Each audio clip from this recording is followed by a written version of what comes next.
मेनू दिखाओ। उपन्यास बिन। उपन्यास फे इवोल्यूशन मचेंट। अध्याय 1021 चौथी खगोलीय संसद संसदीय बैठक। फे इवोल्यूशन मचेंट। चौथी खगोलीय संसद संसदीय बैठक। प्लेवलूम रात के 12 बजे ट्रूविड फुल स्क्रीन।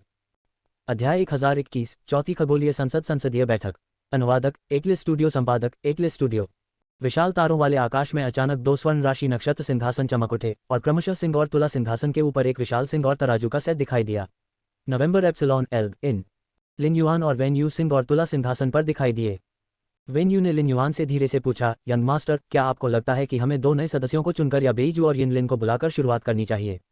क्या हमें पहले यिनलिन और बेईजू के साथ मामलों पर चर्चा करनी चाहिए और अंत में खगोलीय संसद के दो नए सदस्यों को चुनने के लिए कुछ समय छोड़ना चाहिए?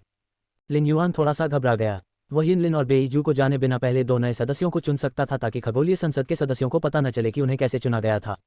इससे रहस्य की एक परत जुड़ सकती है, लेकिन पुराने सदस्यों और नए सदस्यों के बीच बातचीत भी कम हो सकती है। इसके अलावा यिनलिन और बेईजू ने पहले ही एंड्रोमेडा और परसियस सीटों के साथ अनुबंध कर लिया था। इसलिए लिन युआन ने महसूस किया कि सदस्यों के बीच बातचीत रहस्य के तत्व से अधिक महत्वपूर्ण थी। वेन यू ने कहा था कि खगोलीय संसद के सदस्यों को चुना जा सकता है। इसका मतलब यह था कि लिन युआन का सदस्यों पर एक स्तर का नियंत्रण होगा। हालांकि खगोलीय संसद तारों से आग उगल सकती थी, लेकिन उसके लिए प्रचंड ज्वाला में बदलना आसान नहीं था। ऐसी संभावना थी कि तारे की आग भीषण लपटें बनने से पहले ही बुझ जाएगी। यदि यह संभव होता तो लिन युआन ग्रोटो महाद्वीप से आए एक सदस्य को चुनना चाहता था ताकि बेईजू और नया सदस्य एक दूसरे की देखभाल कर सकें। बेईजू के पिछले जीवन के अनुभवों को देखने के बाद लिन युआन का दिल बेईजू पर आ गया। यदि बेईजू की मृत्यु हो गई तो लिन युआन का सारा निवेश बर्बाद हो जाएगा। फार्वे मैंशन से बेसमेंट तक रिटर्न को जोड़ने वाली सुरंग 2 दिनों में पूरी हो जाएगी और लिन युआन डिवाइन वुड फेडरेशन तक पहुंचने के लिए स्पेस टनल तक पहुंचने के लिए इसका उपयोग करने में सक्षम होंगे। इस प्रकार यदि खगोलीय संसद के नए सदस्य divine would federation, iron hammer federation या ग्रेट लश फेडरेशन से आते हैं तो लिन युआन स्टार्टलिंग लाइन्स महाद्वीप में एक स्थानीय से सहायता प्राप्त करने में सक्षम होंगे। पहले चौथी खगोलीय संसद संसदीय बैठक शुरू करें। हम बैठक के 15 मिनट बाद नए सदस्यों का चयन करेंगे, लिन युआन ने कहा। वेन यू के माथे पर एक बिल्ली की आंख का पत्थर दिखाई दिया। खगोलीय संसद जैसी जगह में बिल्ली की आंख के पत्थर की उपस्थिति बहुत ही अनुचित थी, जहां लिन युआन और वेन यू के शरीर भी इच्छाशक्ति और कानूनों से बने थे। बिल्ली की आंख के पत्थर की रोशनी से आकाश इस प्रकार बदल गया मानो वह खगोलीय संसद का हृदय हो। अचानक बिल्ली की आंख के पत्थर ने अपनी आंखें खोली और एंड्रोमेडा और परसियस तारामंडल जगमगा उठे। जिस क्षण एंड्रोमेडा और परसियस तारामंडल जगमगा उठे, यिनलिन और बेईजू की इच्छाशक्तियां खगोलीय संसद में खींच ली गईं। तीसरी संसदीय बैठक समाप्त होने के बाद से ही वे दोनों चौथी खगोलीय संसद संसदीय बैठक का इंतजार कर रहे थे। जब उन्होंने वेन यू और लिन युआन को देखा तो वे दोनों प्रसन्न और स्नेही दिखे। लिन युआन ने लियो सिंहासन के आर्मरेस्ट पर अपनी उंगली थपथपाई और कहा, बहुत दिनों से नहीं देखा। ये संसदीय बैठक हमेशा की तरह आधे घंटे तक चलेगी। हालांकि हमारी चर्चा केवल 15 मिनट तक ही चलेगी। शेष समय का उपयोग दो नए सदस्यों को बुलाने के लिए किया जाएगा। लिन युआन ने जो कहा उससे यिनलिन और बेईजू हैरान रह गए। जब उन्होंने अपने आसपास की सभी सीटें देखी तो उन्होंने मान लिया था कि और भी लोग शामिल हो सकते हैं और वे दोनों इस स्थिति के लिए तैयार थे। लेकिन एक बार जब लिन युआन ने इसका उल्लेख किया तो यिनलिन और बेईजू को डर महसूस हुआ कि उन पर डर हावी हो गया है। लिन युआन ने दृष्टि दी थी और बेईजू को फी देकर उसकी जान बचाई थी। उन्होंने अनिवार्य रूप से बेईजू को ग्रोटो महाद्वीप में जीवित रहने का मार्ग दिया था। यिनलिन थोड़ा कम डरी हुई थी क्योंकि उसके पास अभी भी उसका परिवार और अज्योर दूत के रूप में उसकी उपाधि थी। दूसरी ओर बेईजू के जीवन में सबसे करीबी व्यक्ति लिन युआन थे। उन दोनों को डर था कि नए सदस्य लिन युआन की नज़र में उन्हें कम महत्वपूर्ण बना देंगे, लेकिन डर के बीच उनके दिलों में उम्मीद की एक छोटी सी टीस भी थी। खगोलीय संसद एक परिवार की तरह थी और वे नए सदस्यों के साथ अपने परिवार का विस्तार करने के लिए उत्सुक थे। यिनलिन को लिन युआन को कुछ बताना था, लेकिन उसके होठों से शब्द निकलने से पहले वह गहरी सोच में पड़ गई। दो जानवरों के पैटर्न के जागरण के कारण यिनलिन चौथी अज्योर दूत बन गई थी। वह इतनी पढ़ी लिखी थी कि अज्योर दूत होने के महत्व और जिम्मेदारी को जानती थी। सामान्य परिस्थितियों में यिनलिन को लिन युआन के सामने खुद को एक अज्योर दूत के रूप में प्रकट नहीं करना चाहिए, लेकिन इस पर विचार करने के बाद यिनलिन ने कहा, लियो, मैं अब अज्योर फेडरेशन में एक अज्योर दूत हूँ। मुझे पिछली संसदीय बैठक के दौरान नोटिस मिला था, परंतु मैंने तुम्हें नहीं बताया क्योंकि मामला अभी सुलझा नहीं था। लिन युआन को यिनलिन और बेईजू के जीवन को निर्देशित करने की कोई इच्छा नहीं थी क्योंकि वह नियंत्रित करने वाला व्यक्ति नहीं था। जब तक वे खगोलीय संसद के प्रति वफादार थे, उन्हें कोई आपत्ति नहीं थी अगर वे अपने विचारों के साथ आते। उन्हें रॉयल्टी के दो सदस्यों के बीच बातचीत से पता चला था कि यिनलिन एक अज्योर दूत बन गया था, लेकिन उन्हें उम्मीद नहीं थी कि संसदीय बैठक के दौरान यिनलिन खुद इसकी पुष्टि करेंगी। यिनलिन की स्पष्टवादिता ने आश्चर्यचकित कर दिया और लिन युआन को छू लिया। लिन युआन ने धीरे से कहा, आपके अपने रहस्य हो सकते हैं। मुझे यकीन है कि आप अजूर दूत होने की गंभीरता के बारे में जानते हैं। आपको मुझे अजूर दूत मामलों के बारे में बताने की जरूरत नहीं है। यिनलिन के दिल में गर्माहट भर गई। हालांकि उसने अभी अभी खुद को उसके सामने उजागर किया था, फिर भी उसे यह बताने में असहजता महसूस हुई कि वह एक अज्योर दूत थी। रिपोर्ट अध्याय टिप्पणियां। संपर्क करें, टॉस साइट मैप दान करें। मेनू दिखाओ। उपन्यास बिन। उपन्यास फे एवोल्यूशन मचेंट। अध्याय 1022 बेईजू आहत है। फे एवोल्यूशन मचेंट। बेईजू को चोट लगी है। अध्याय 1022 बेईजू आहत है। अनुवादक एटलस स्टूडियो, संपादक एटलस स्टूडियो। लिन युआन ने जो कहा उसके बाद यिन लिन को अब और विवाद करने की जरूरत नहीं थी। वह महसूस किया कि जब वह लिन युआन की उपस्थिति में थी तो वह हमेशा तनाव मुक्त रहती थी। यिन लिन को याद आया कि उसने एक गुट का क्षेत्र खरीदा था और कहा, लियो इवे। गुट शुरू हुआ लेकिन यह अभी तक नहीं बना है। इस प्रकार हमें लंबा खेलना होगा। खेल। लिन युआन की भौहें हिल गईं। यिन लिन अज़्योर दूत की अपनी उपाधि तक जीवित रहीं। उसने एक गुट क्षेत्र प्राप्त कर लिया था। इतनी जल्दी, इसका मतलब यह भी था कि यिन लिन कार्य में बहुत प्रयास कर रही थी। उसने दे दिया था। लिन युआन के लिए अज़्योर दूत मामलों के बारे में जानना उचित नहीं था, लेकिन वह यिन लिन के निजी गुट में बहुत रुचि थी। चूंकि आपके पास पहले से ही एक गुट क्षेत्र है, इसलिए आपको इसे आकार देना शुरू कर देना चाहिए। आपके गुट की भूमिका के अनुसार, आपके गुट की भूमिका के लिए आपके पास क्या योजनाएं हैं? लिन युआन ने पूछा। यिन लिन ने आत्मविश्वास से उत्तर दिया, टी की 2 योजनाएं हैं। सबसे पहले, मैं अपना उपयोग करने जा रहा हूँ। पानी की दुनिया में उद्यम करने की मार्शल शक्ति। दूसरे, मैं अपना उपयोग करने जा रहा हूँ सैकड़ों लोगों की रक्षा और पोषण करने के लिए गुट क्षेत्र की भौगोलिक विशेषताएं। पास में दुर्लभ मूंगा चट्टानें। अंततः मैं दोनों योजनाओं को मिला दूंगा ताकि मुझे लाभ हो सके। मेरे क्रिएशन मास्टर संसाधनों को बढ़ाने के लिए जल जगत से संसाधन। लिन युआन ने सिर हिलाया, यह महसूस करते हुए कि यिन लिन के पास इसके लिए एक सुविचारित योजना थी। उसके गुट का विस्तार, गुट की भूमिका को भौगोलिक विशेषताओं के आधार पर और यिन लिन का उपयोग करके स्वयं के संसाधनों और शीर्षक से लिन युआन ने अनुमान लगाया कि यिन लिन का गुट जल्दी ही ऐसा करेगा। अज़ूर फेडरेशन के भीतर मजबूत बने, उसके लिए और भी आसान होगा। रेडियंस फेडरेशन में स्काई सिटी का विस्तार करने की कोशिश में उन्हें काफ़ी समय लगा। जैसे ही लिन युआन बोलने ही वाला था, यिन लिन ने कहा, लियो, क्या तुम हो? रेडियंस अज़्योर जलमार्ग के बारे में सुना है। मैं एक परिपक्व द्वीप हासिल करने में सक्षम था। मेरे अज़ूर दूत बनने के बाद वेल अज़ूर में मूंगे की चट्टानें जितनी दुर्लभ हैं। फेडरेशन, अभी भी कुछ फे हैं जो इस पर बाजार में हैं। मैं इसका उपयोग करने की योजना बना रहा हूँ। द्वीप वेल रेडियंस अज़्योर जलमार्ग की यात्रा और संसाधनों का व्यापार करने के लिए। इससे मूंगों की कीमत आसमान छू जाएगी। लिन युआन और वेन यू ने एक दूसरे की ओर देखा। यिन लिन को यह नहीं पता था कि वे रेडियंस फेडरेशन से आया था। लिन युआन में संघों के बीच यात्रा करने की क्षमता भी थी। वास्तव में उसके पास था 3 चैनल। पहला खगोलीय संसद की स्टार स्पिरिट सीट के माध्यम से था, तथापि इस पद्धति की लागत अधिक थी और इसका उपयोग बड़े पैमाने पर नहीं किया जा सकता था।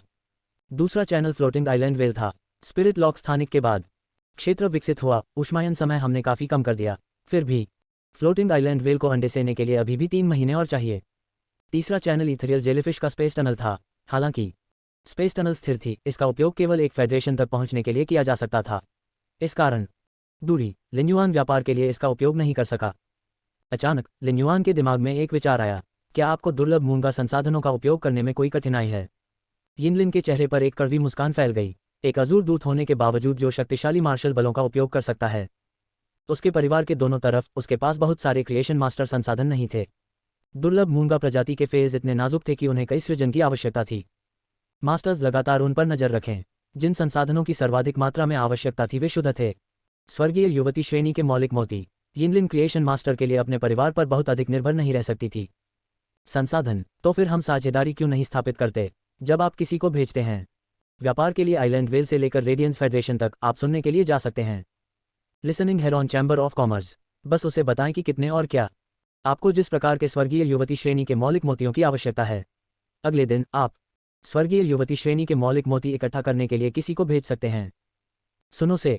यिन लिन स्तब्ध था। चूंकि यिन लिन को अज़्योर दूत के रूप में चुना गया था, वह स्वाभाविक रूप से एक चतुर थी व्यक्ति। अब उसने अनुमान लगाया कि लिन युआन रेडियंस फेडरेशन से थी। भले ही वह रेडियंस फेडरेशन से नहीं था, फिर भी उसे इससे जुड़ा रहना था। किसी तरह यिन लिन को यह भी पता था कि लिन युआन के पास अकल्पनीय मात्रा है सृजन मास्टर संसाधन और वह स्वर्गीय कन्या श्रेणी के मौलिक मोती उसके लिए मूंगफली थे। लिन युआन ने अपने गुट की समस्या को प्रभावी ढंग से हल कर लिया था। यिन लिन ने यह नहीं सोचा कि यह एक साझेदारी थी, बल्कि यह एक निस्वार्थ साझेदारी थी। योगदान। लिन युआन पहले ही अपनी दृष्टि दे चुकी थी और यह एक ऐसा कर्ज था जिसे वह कभी नहीं भूलेगी। चुकाने में सक्षम। यिन लिन बिना कुछ दिए लिन युआन की मदद स्वीकार नहीं करना चाहता था। ऐसी स्थिति में वापस लौटें। उसे उम्मीद थी कि वह कुछ काम आ सकेगी। उसे, मैं संख्याबल को संबंधित मात्रा में भारी पानी दूंगा। स्वर्गीय युवती श्रेणी के मौलिक मोती जिन्हें मैं सुनने के लिए ले जाऊंगा। लिन युआन ने सिर हिलाया। भारी जल में विचित्र लपटों की तुलना में दोगुना मूल्य था। Radiance federation. रेडियंस फेडरेशन में कक्षा 6 के गहरे आयामी दरार का उद्घाटन। इसके परिणामस्वरूप कई गुट रसातल दुनिया में प्रवेश करेंगे। आखिरकार रेडियंस फेडरेशन में भारी पानी की कीमत बढ़ जाएगी। विचित्र लपटों से 3 गुना अधिक। भारी पानी का वही प्रभाव होता है जो अजीब लपटों का अग्नि प्रकार के जीवों पर होता है, और कई जल प्रकार के जानवरों को अपनी वंशावली विकसित करने के लिए भारी पानी की आवश्यकता होती है। लिन युआन के पास ऐसा कोई फे नहीं था जिसके लिए भारी पानी की आवश्यकता हो, लेकिन फिर भी वह था वह संसाधन जिसका उसे संचय करना चाहिए। बेईजू, जो शुरू में लिन युआन को अपनी उपलब्धियों के बारे में बताने के लिए उत्साहित थे, धीरे धीरे चुप हो गया। यिनलिन की तुलना में उसने मूल रूप से कुछ भी नहीं किया था। जितना अधिक उसने इसके बारे में सोचा उतना ही अधिक उसे दुख महसूस हुआ। उन्होंने अपनी तरफ से पूरी कोशिश की थी और पिछले सप्ताह में लगभग 4 बार मृत्यु हुई। हालांकि उन्हें न तो इस बात का अंदाजा था कि वह एक गुट कैसे बनाने जा रहे हैं और न ही उन्हें इसका अंदाजा था। उन्होंने किसी भी अधीनस्थ को स्वीकार किया। रिपोर्ट, अध्याय, टिप्पणियाँ। संपर्क करें, टॉस साइट मैप दान करें, मेनू दिखाओ। उपन्यास बिन, उपन्यास फे एवोल्यूशन मचेंट। अध्याय 1023, समस्या को तुरंत हल करने की आवश्यकता। फे एवोल्यूशन मचेंट, समस्या को तुरंत हल करने की आवश्यकता है। प्लेवलूम, रात के 12 बजे, रात के 12:44 ट्रू विथ फुल स्क्रीन। अध्याय 1023, समस्या को तुरंत हल करने की आवश्यकता। अनुवादक एटलेस स्टूडियो, संपादक एटलेस स्टूडियो। लिन युआन ने अपना ध्यान बेईजू की ओर लगाया। जब उन्होंने बेईजू की निराश अभिव्यक्ति देखी तो लिन युआन ने वेन्यू की ओर सिर हिलाया। उसे स्टार स्पिरिट सीट का उपयोग करने का संकेत दें। उन्होंने पवित्र तलवार चलाने वाली रानी पर कुछ कम उपयोगी कानून का त्याग कर दिया। स्कट और लाइफ नॉट रॉक क्रिस्टल पर स्थानांतरित कर दिया गया जिसे उसने चुना था। बेईजू, यहाँ आपके लिए एक और उपहार है। इसे धीरे करो और दुखी मत हो। कड़ी मेहनत हमेशा होती है। पुरस्कृत। लिन युआन के शब्द प्रकाश के एक स्तंभ की तरह थे जो बेईजू पर उतरे। यिनलिन ने भी बेईजू की निराशा को अपने आप में देखा था और जल्दी से कहा, मैं केवल एक गुट शुरू करने में सक्षम था क्योंकि मुझे मदद मिली थी। इसमें मुझे इससे भी अधिक समय लगेगा। इसे स्वयं करने के लिए 1 वर्ष। बेईजू ने शर्म से चिल्लाया। उसकी मां के अलावा किसी अन्य महिला प्राणी ने पहले उसे सांत्वना नहीं दी थी। वह शर्माए बिना नहीं रह सका। वह जितना शर्मीला था, यिनलिन के शब्दों ने दिलासा दिया उसे। बेईजू एक हंसमुख व्यक्ति थे और उनकी उदासी आते ही दूर हो जाती थी। उन्होंने तुरंत पिछले सप्ताह के अपने अनुभवों को दोबारा बताना शुरू कर दिया। लिन युआन, वेन्यू और यिनलिन सभी को ऐसा महसूस हुआ कि जब उनकी रीढ़ की हड्डी में सिहरन दौड़ गई। बेईजू के मौत से जूझने के बारे में सुना। सौभाग्य से शार्प शैडो बैट को बैट कॉलोनी से किंग प्राप्त हो गई थी, अन्यथा ऐसा कोई रास्ता नहीं था कि बेईजू अब तक बच पाती। लिन युआन ने लाइफ नॉट रॉक क्रिस्टल के बारे में सोचा जो उसने अभी अभी बेई को भेजा था। स्टार स्पिरिट सीट के माध्यम से बेईजू के लिए जीवन और के बीच की रस्सी पर चलना आसान होगा। लाइफ नॉट रॉक क्रिस्टल के साथ मृत्यु। एक बार जब वे 15 मिनट के निशान पर पहुंचे, वेन्यू ने खांसते हुए कहा, लियो चलो। खगोलीय संसद के 2 नए सदस्यों को चुनने के लिए आगे बढ़ें। लिन युआन ने सिर हिलाया। वह 2 नए सदस्यों से मिलने के लिए भी उत्साहित थे। वेन्यू ने अपने माथे पर बिल्ली की आंख का पत्थर सक्रिय किया और दूसरा। एंड्रोमेडा और परसियस के बगल की तारामंडल सीटें जगमगा उठीं। जल्द ही ठंडी इच्छाशक्ति में लिपटी एक महिला आकृति एस्ट्रोनॉमिकल में दिखाई दी। संसद। महिला अवाक रह गई और समझ नहीं पाई कि उसने ऐसा क्यों किया। ऐसी जगह दिखाई दिया। एक बार जब वह प्रकट हुई तो बेईजू और यिनलिन दोनों ने अपनी सांसें रोक लीं। वह अब से उनकी साथी बनने जा रही थी। इसके विपरीत लिन युआन और वेन्यू के भाव उत्साहित थे। वे दोनों महिला के पिछले अनुभवों को देख सकते थे। लिन युआन को लगा कि लड़की का जीवन बिल्कुल सिंड्रेला की कहानी जैसा था, लेकिन वह थी दुष्ट सौतेली मां की भूमिका निभाना। लिन युआन की राय में वह न केवल दुष्ट थी बल्कि मूर्ख भी थी। जो चाहत थी उसे खगोलीय संसद में लाया गया था। अगर मेरी बहन इसे खो सकती है, बेबी, मैं बदले में सब कुछ छोड़ दूंगा। जब लिन युआन ने वेन्यू पर अपना सिर हिलाया तो उसकी भौहें हिल गईं। यदि उन्होंने इस महिला को रहने दिया तो वह भ्रूण हत्यारा बन जाएगा। वेन्यू ने तुरंत महिला को खगोलीय संसद से बाहर धकेल दिया।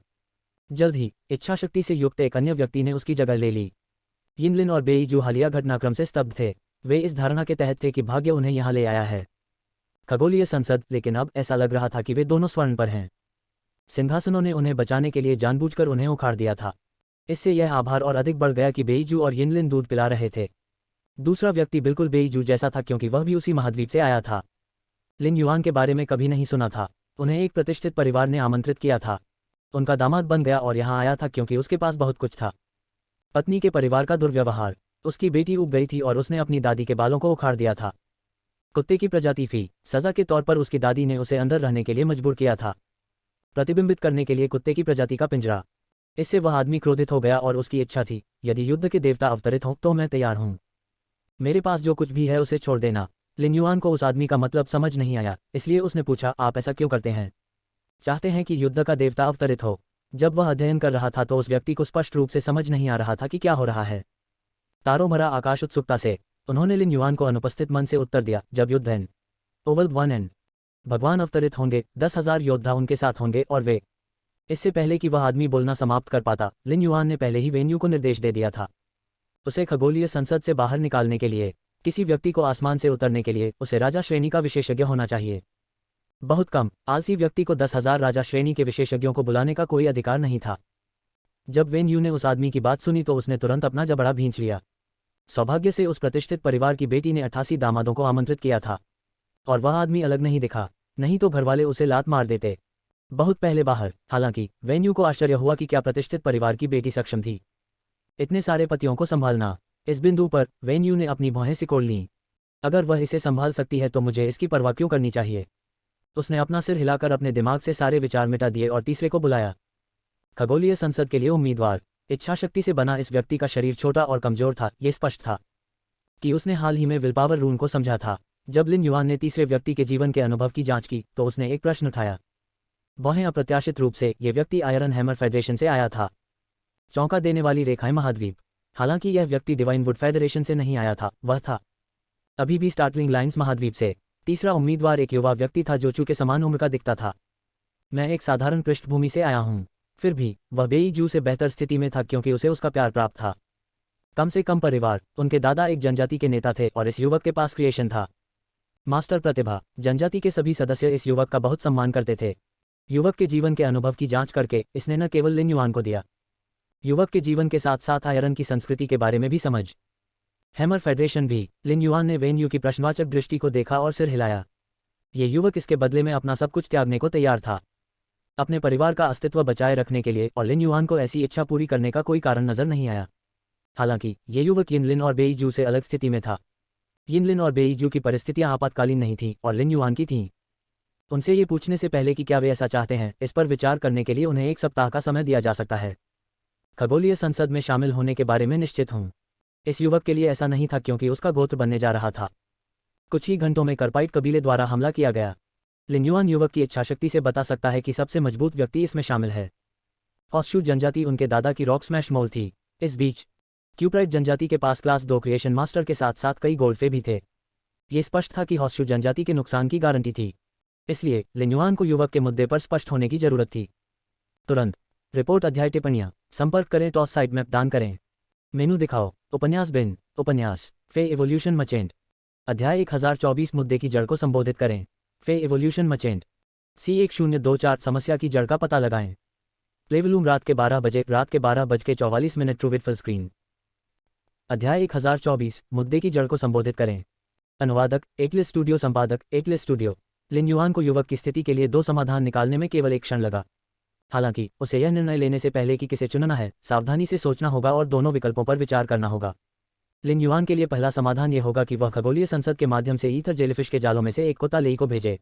इसके बाद वह स्पेस टनल के माध्यम से डिवाइन वुड फेडरेशन में प्रवेश करेगा और डिवाइन वुड फेडरेशन से आयरन हैमर फेडरेशन तक एक स्पेस टनल खोलेगा। इस तरह वह आसानी से क्यूप्राइट जनजाति का सफाया कर देगा और हॉर्सशू जनजाति का अस्तित्व सुनिश्चित कर देगा। हालांकि इस योजना के 2 नुकसान थे। सबसे पहले, डिवाइन वुड फेडरेशन के लिए स्पेस टनल खोलने से लिन युआन की मूल योजना की गति बर्बाद हो जाएगी क्योंकि स्पेस टनल खोलने के लिए लिन युआन को इसे स्थापित करने की आवश्यकता होगी। इसके अलावा वह स्पेस टनल के डिवाइन वुड फेडरेशन छोर पर अपना बेस स्थापित करना चाहता था और वहां सिल्वर कोरोना का पोषण करना चाहता था। वह आधार को एक निश्चित क्षेत्र बना देगा जिसमें स्टार्टलिंग लाइन्स महाद्वीप में कोई भी प्रवेश करने की हिम्मत नहीं करेगा। इस योजना के लिए उसे ईथर जेलीफिश के जालों में से एक का उपयोग करने की भी आवश्यकता होगी। ईथर जेलीफिश के प्रत्येक जाल को विकसित होने में 1 वर्ष का समय लगा और बहुत सारी स्थानिक आध्यात्मिक सामग्री की भी आवश्यकता थी। रेडियंस फेडरेशन से डिवाइन वुड फेडरेशन तक पहुंचने के लिए स्पेस टनल का उपयोग करने में स्पेटियल मदर शेलफिश के खोल का आधा हिस्सा लगेगा। हालांकि एक महाद्वीप ने डिवाइन वुड फेडरेशन और आयरन हैमर फेडरेशन को अलग नहीं किया, लेकिन वे एक साथ भी नहीं थे। लिन युआन के पास इतने सारे स्थानिक आध्यात्मिक तत्व नहीं थे। तालेई के जीवन से वह बता सकते हैं कि आयरन हैमर फेडरेशन में क्रिएशन मास्टर्स को बहुत सम्मान दिया जाता था। शाही दरबार ने आयरन हैमर फेडरेशन के प्रत्येक क्रिएशन मास्टर को एक आयरन हैमर सैनिक दिया। आयरन हैमर सैनिक सभी राजा श्रेणी के थे, कम से कम क्रिएशन मास्टर्स की रक्षा के लिए। N0 वेलबन। आमतौर पर लिन युआन राजा श्रेणी के विशेषज्ञों से नहीं डरता था।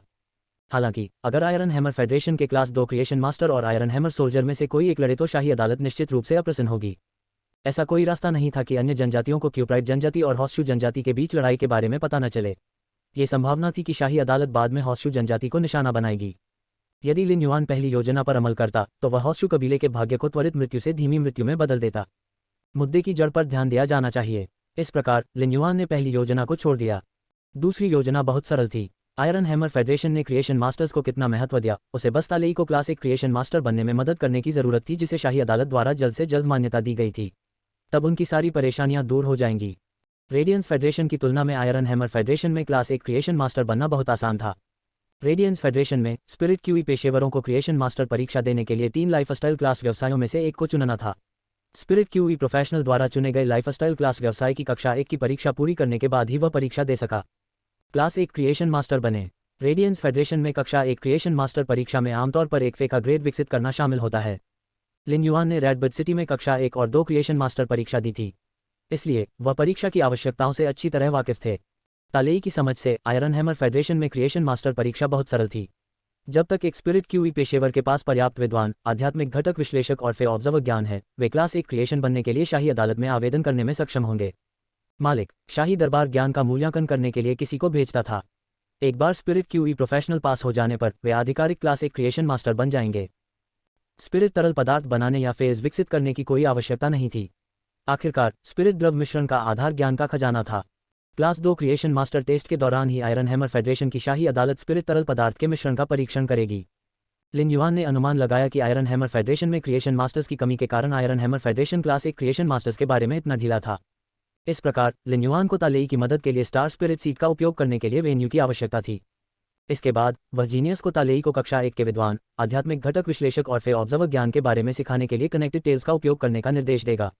एक बार जब तालेई ने पर्याप्त ज्ञान प्राप्त कर लिया तो वह आयरन हैमर फेडरेशन में क्लास 1 क्रिएशन मास्टर बनने में सक्षम हो जाएगा, भले ही उसे स्पिरिट तरल पदार्थ न आते हों। हॉर्सशू जनजाति शाही अदालत द्वारा क्लास 1 क्रिएशन मास्टर के रूप में अनुमोदित होने में सक्षम होगी और शाही अदालत तालेई की रक्षा के लिए एक आयरन हैमर सैनिक भी नियुक्त करेगी। आयरन हैमर फेडरेशन ने क्रिएशन मास्टर्स के साथ जनजातियों के बीच लड़ाई की अनुमति नहीं दी, लेकिन उच्च वर्ग की जनजातियों के अधिकारों की रक्षा के लिए वे निम्न वर्ग की जनजातियों को खदेड़ सकते थे। डिवाइन वुड फेडरेशन के साथ युद्ध के कारण आयरन हैमर फेडरेशन की आबादी बहुत कम थी। उच्च वर्ग की जनजातियां निम्न वर्ग की जनजातियों को अपने क्षेत्र से बाहर खदेड़ सकती थीं। हालांकि ये लिन युआन के हाथ से बाहर था कि क्यूप्राइट जनजाति हॉर्सशू जनजाति को दूसरा क्षेत्र खोजने की अनुमति देगी या नहीं, या हॉर्सशू जनजाति स्थानांतरित होने के लिए तैयार भी थी या नहीं। लेकिन व्यक्तिगत रूप से लिन युआन ने पसंद किया कि हॉर्सशू जनजाति डिवाइन वुड फेडरेशन के करीब हो। मिस्टिक मून को जो जगह मिली थी वह डिवाइन वुड फेडरेशन और आयरन हैमर फेडरेशन के बीच की सीमा पर थी। यदि हॉर्सशू जनजाति डिवाइन वुड फेडरेशन के करीब होती तो लिन युआन हॉर्सशू जनजाति की मदद करने में सक्षम होता। इस तरह लिन युआन हॉर्सशू जनजाति की मदद करते हुए आयरन हैमर फेडरेशन में विस्तार करने में सक्षम होंगे। तालेई अपने परिवार से आसन अलगाव के कारण एक दुखद सपना देख रहा था, लेकिन जिस क्षण वह निराशा और दुख में डूब गया, वह तारों भरे आकाश के बीच में प्रकट हुआ। जैसे ही उसने सुंदर तारों से जगमगाते आकाश को देखा, उसकी सभी परेशानियां दूर हो गईं और वह पर्यावरण की अद्भुत सुंदरता में खो गया। उसे ऐसा लगा मानो वह कोई सपना देख रहा हो, लेकिन जल्द ही उसे एहसास हुआ कि यह सपना देखना उसके लिए बहुत ज्वलंत था। रिपोर्ट अध्याय टिप्पणियां संपर्क करें, टॉस साइट मैप दान करें, मेनू दिखाओ। उपन्यास बिन उपन्यास फे एवोल्यूशन मचेंट। अध्याय 1025 उत्तर दक्षिण तारामंडल का लियो माइनर। फे एवोल्यूशन मचेंट उत्तर दक्षिण तारामंडल का लियो माइनर। प्लेवलूम रात के 12:44 ट्रू विथ फुल स्क्रीन। अध्याय 1025 उत्तर दक्षिण तारामंडल का लियो माइनर। अनुवादक एटलिस स्टूडियो, संपादक एटलिस स्टूडियो। स्वाभाविक रूप से तालेई को पहले भी ज्वलंत सपने आए थे, जैसे कि जिसके परिणामस्वरूप उसने बिस्तर गीला कर दिया था। हालांकि उसने कभी ऐसी जगह का सपना नहीं देखा था जो उसकी कल्पना से परे हो। जब तालेई यह सोचने में व्यस्त था कि क्या ये वास्तविकता है या वह सपना देख रहा है, तो स्वर्ण सिंहासन पर बैठे एक देवता जैसी आकृति ने घोषणा की, तालेई, खगोलीय संसद में आपका स्वागत है। आप चाहते थे कि अगर आपका परिवार जीवित रह सके तो आप अपना सब कुछ बलिदान कर सकते हैं, है ना? तालेई का मुंह खुला रह गया। भले ही यह एक सपना था या हकीकत, तालेई उत्सुकता से चिल्लाया, क्या आप भगवान हैं? आप मेरा नाम कैसे जानते हैं और मैं क्या चाहता हूँ? लेकिन हाँ, जब तक मेरा परिवार जीवित है मैं कुछ भी करूँगा। लिन युआन ने हताश आशावान युवक की ओर अपना सिर हिलाया और कहा, मैं भगवान नहीं हूँ, आप मुझे लियो कह सकते हैं। तालेई की आशा धूमिल हो गई। यह ऐसा था जैसे वह रेगिस्तान में था और सबसे पहले मृग तृष्णा में डूब गया था। लेकिन लिन युआन ने आगे जो कहा उससे तालेई लगभग उत्साह से उछल पड़ी। मैं भगवान नहीं हूँ, लेकिन मैं तुम्हारे परिवार को बचा सकता हूँ। यदि आप वास्तव में उन्हें बचाने के लिए सब कुछ छोड़ने का निर्णय लेते हैं, तो जिस सीट पर आप हैं उसके पीछे अपना हाथ रखें और उसके साथ एक अनुबंध बनाएं। तालेई ने अपनी कुर्सी के पीछे अपना हाथ रखने में संकोच नहीं किया। उसके ऊपर एक छोटे सिंह का तारामंडल जगमगा उठा। लिन युआन आश्चर्यचकित हुए बिना नहीं रह सका। वेन यू ने उसके आश्चर्य को देखा और धीरे से कहा, लियो, तालेई को लियो माइनर तारामंडल द्वारा खगोलीय संसद में बुलाया गया था। वेन यू ने तालेई के ऊपर तारामंडल को देखने से पहले लिन युआन के ऊपर तारामंडल को देखा। इनमें से एक था लियो, जबकि दूसरा था लियो माइनर। ये कहा जा सकता है कि वे भाग्य से जुड़े हुए थे। जब तालेई लियो माइनर उत्तर दक्षिण तारामंडल सीट के साथ एक अनुबंध बना रहा था, लिन युआन ने सभी कक्षा एक विद्वान, फे ऑब्जर्वर और आध्यात्मिक घटक विश्लेषक को स्थानांतरित करने के लिए जीनियस के लिए पवित्र तलवार चलाने वाली रानी की स्कर्ट पर कुछ अधूरी इच्छाशक्ति का आदान प्रदान किया। तालेई। जब ज्ञान हस्तांतरित किया जा रहा था, लिन युआन की भौं बेतहाशा हिल गई। उन्होंने यिनलिन में जीवन शक्ति स्थानांतरित करने के लिए जैस्मीन लिली के हील और कटे हुए अंगों के विकास का उपयोग किया था और इसे उन्हें अधिक इच्छाशक्ति की कीमत नहीं चुकानी पड़ी। हालांकि तालेई को ज्ञान हस्तांतरित करने में इच्छाशक्ति की मात्रा का 3 गुना खर्च हुआ। जिस क्षण तालेई ने लियो माइनर सीट के साथ अनुबंध करना समाप्त किया, उन्होंने कक्षा 1 के विद्वान, आध्यात्मिक घटक विश्लेषक और फे ऑब्जर्वर की सभी जानकारी भी प्राप्त कर ली। चूंकि यिनलिन के शरीर में जीवन शक्ति का संचार कर दिया गया था, उसे लिन युआन के कार्यों का प्रभाव तभी महसूस हुआ जब वह वास्तविकता में लौटी। हालांकि जीनियस ने तालेई को ज्ञान हस्तांतरित करने के लिए अपनी आत्मा और दिमाग का उपयोग किया। तालेई ने अपने मस्तिष्क में सभी नई जानकारी देखी थी और वह उत्साह से कांपने लगा। लिन युआन के स्पष्टीकरण के बिना भी तालेई जानता था कि अपने परिवार को बचाने के लिए इस ज्ञान का उपयोग कैसे करना है। वह भावनाओं से अभिभूत होकर फूट फूट कर बोला, लियो, धन्यवाद। धन्यवाद, नो वेल इन। लिन युआन मंद मंद मुस्कुराए और उत्तर दिया, आपको मुझे धन्यवाद देने की आवश्यकता नहीं है। लेकिन भले ही आप क्लास 1 क्रिएशन मास्टर बन जाएं, यह संभावना नहीं है कि क्यूप्राइट जनजाति हॉर्सशू जनजाति को आपके मूल क्षेत्र में रहने की अनुमति देगी। यदि आपके कबीले को वास्तव में आगे बढ़ना है तो दिव्य लकड़ी के बीच की सीमा की ओर बढ़ें। फेडरेशन और आयरन हैमर फेडरेशन। लिन युआन ने आगे कुछ नहीं बताया और तालेई ने भी नहीं पूछा, क्योंकि वह जानता था कि यह संभावना नहीं थी कि जिस व्यक्ति ने उसे बचाया था वह बाद में उसे नुकसान पहुंचाएगा। वह सिर्फ एक छोटी जनजाति से था और उसके बारे में एकमात्र विशेष बात एक क्रिएशन मास्टर के रूप में उसकी प्रतिभा थी। इस बीच इस व्यक्ति ने तालेई को क्लास 1 क्रिएशन मास्टर बनाने के लिए एक अज्ञात विधि का उपयोग किया था। तालेई को उसकी विनम्र शुरुआत से बचा लिया गया था और अब उसे भविष्य की आशा थी। तालेई का हृदय कृतज्ञता से भर गया। अब जब तालेई आधिकारिक तौर पर खगोलीय संसद के तीसरे सदस्य थे, वेन यू ने दूसरों को बुलाना शुरू कर दिया। हालांकि खगोलीय संसद के चौथे सदस्य के लिए चयन अच्छा नहीं हुआ। उन सभी 6 को लिन युआन और वेन यू ने खदेड़ दिया। 6 में से एक रेडियंस फेडरेशन से भी आया था, लेकिन उसका रॉयल्टी के 14 सदस्यों में से एक बनने का सपना था। लिन युआन ने उनसे पूछा कि क्या रेडियंस फेडरेशन के रॉयल्टी के सदस्यों में से एक बनने के बदले में उनके पास त्यागने योग्य कुछ है। गार्डिये बैंक्वेट में भाग लेने के बाद लिन युआन को राजघराने के सदस्यों के बारे में एक नई समझ प्राप्त हुई थी। उन्हें यह उपाधि न केवल उनके पास मौजूद शक्ति के कारण दी गई थी, बल्कि इसलिए भी दी गई थी क्योंकि उन पर संपूर्ण रेडियंस फेडरेशन की सुरक्षा की जिम्मेदारी थी। यही कारण है कि रेडियंस फेडरेशन में सभी नागरिक उनका आदर करते थे। उस आदमी का निराला सपना ईशनिंदा था। यिनलिन और बेईजू अब लिन युआन और वेन यू को लगातार कॉल करने और संभावित सदस्यों को बाहर निकालने के आदी हो गए थे। तालेई ध्यान नहीं दे रहा था क्योंकि वह अभी भी अपने परिवार को बचाने में सक्षम होने की खुशी में डूबा हुआ था। लेकिन चूंकि खगोलीय संसद में यह उनका पहला मौका था, इसलिए वे घबराहट से भी भरे हुए थे। बेईजू और यिनलिन ने तालेई के साथ बातचीत शुरू करने का फैसला किया और वे तीनों जल्द ही करीब आ गए। जैसे जैसे समय बीतता गया, लिन युआन और वेन यू की भौहें और भी गहरी हो गईं। रिपोर्ट अध्याय टिप्पणियां। संपर्क करें, टॉस साइट मैप दान करें। मेनू दिखाओ। उपन्यास बिन। उपन्यास फे एवोल्यूशन मचेंट। अध्याय 1026 बेईमान अंधेरा दूत। फे एवोल्यूशन मचेंट। बेईमान अंधेरा दूत। प्लेवलूम रात के 12 बजे, रात के 12:44 ट्रू विद फुल स्क्रीन। अध्याय 1026 बेईमान अंधेरा दूत। अनुवादक एटलिस स्टूडियो। संपादक एटलिस स्टूडियो। जल्द ही वेन यू के चेहरे से रंग उतर गया और लिन युआन को पता था कि वह केवल कुछ और मिनटों के लिए खगोलीय संसद को बनाए रख सकती है।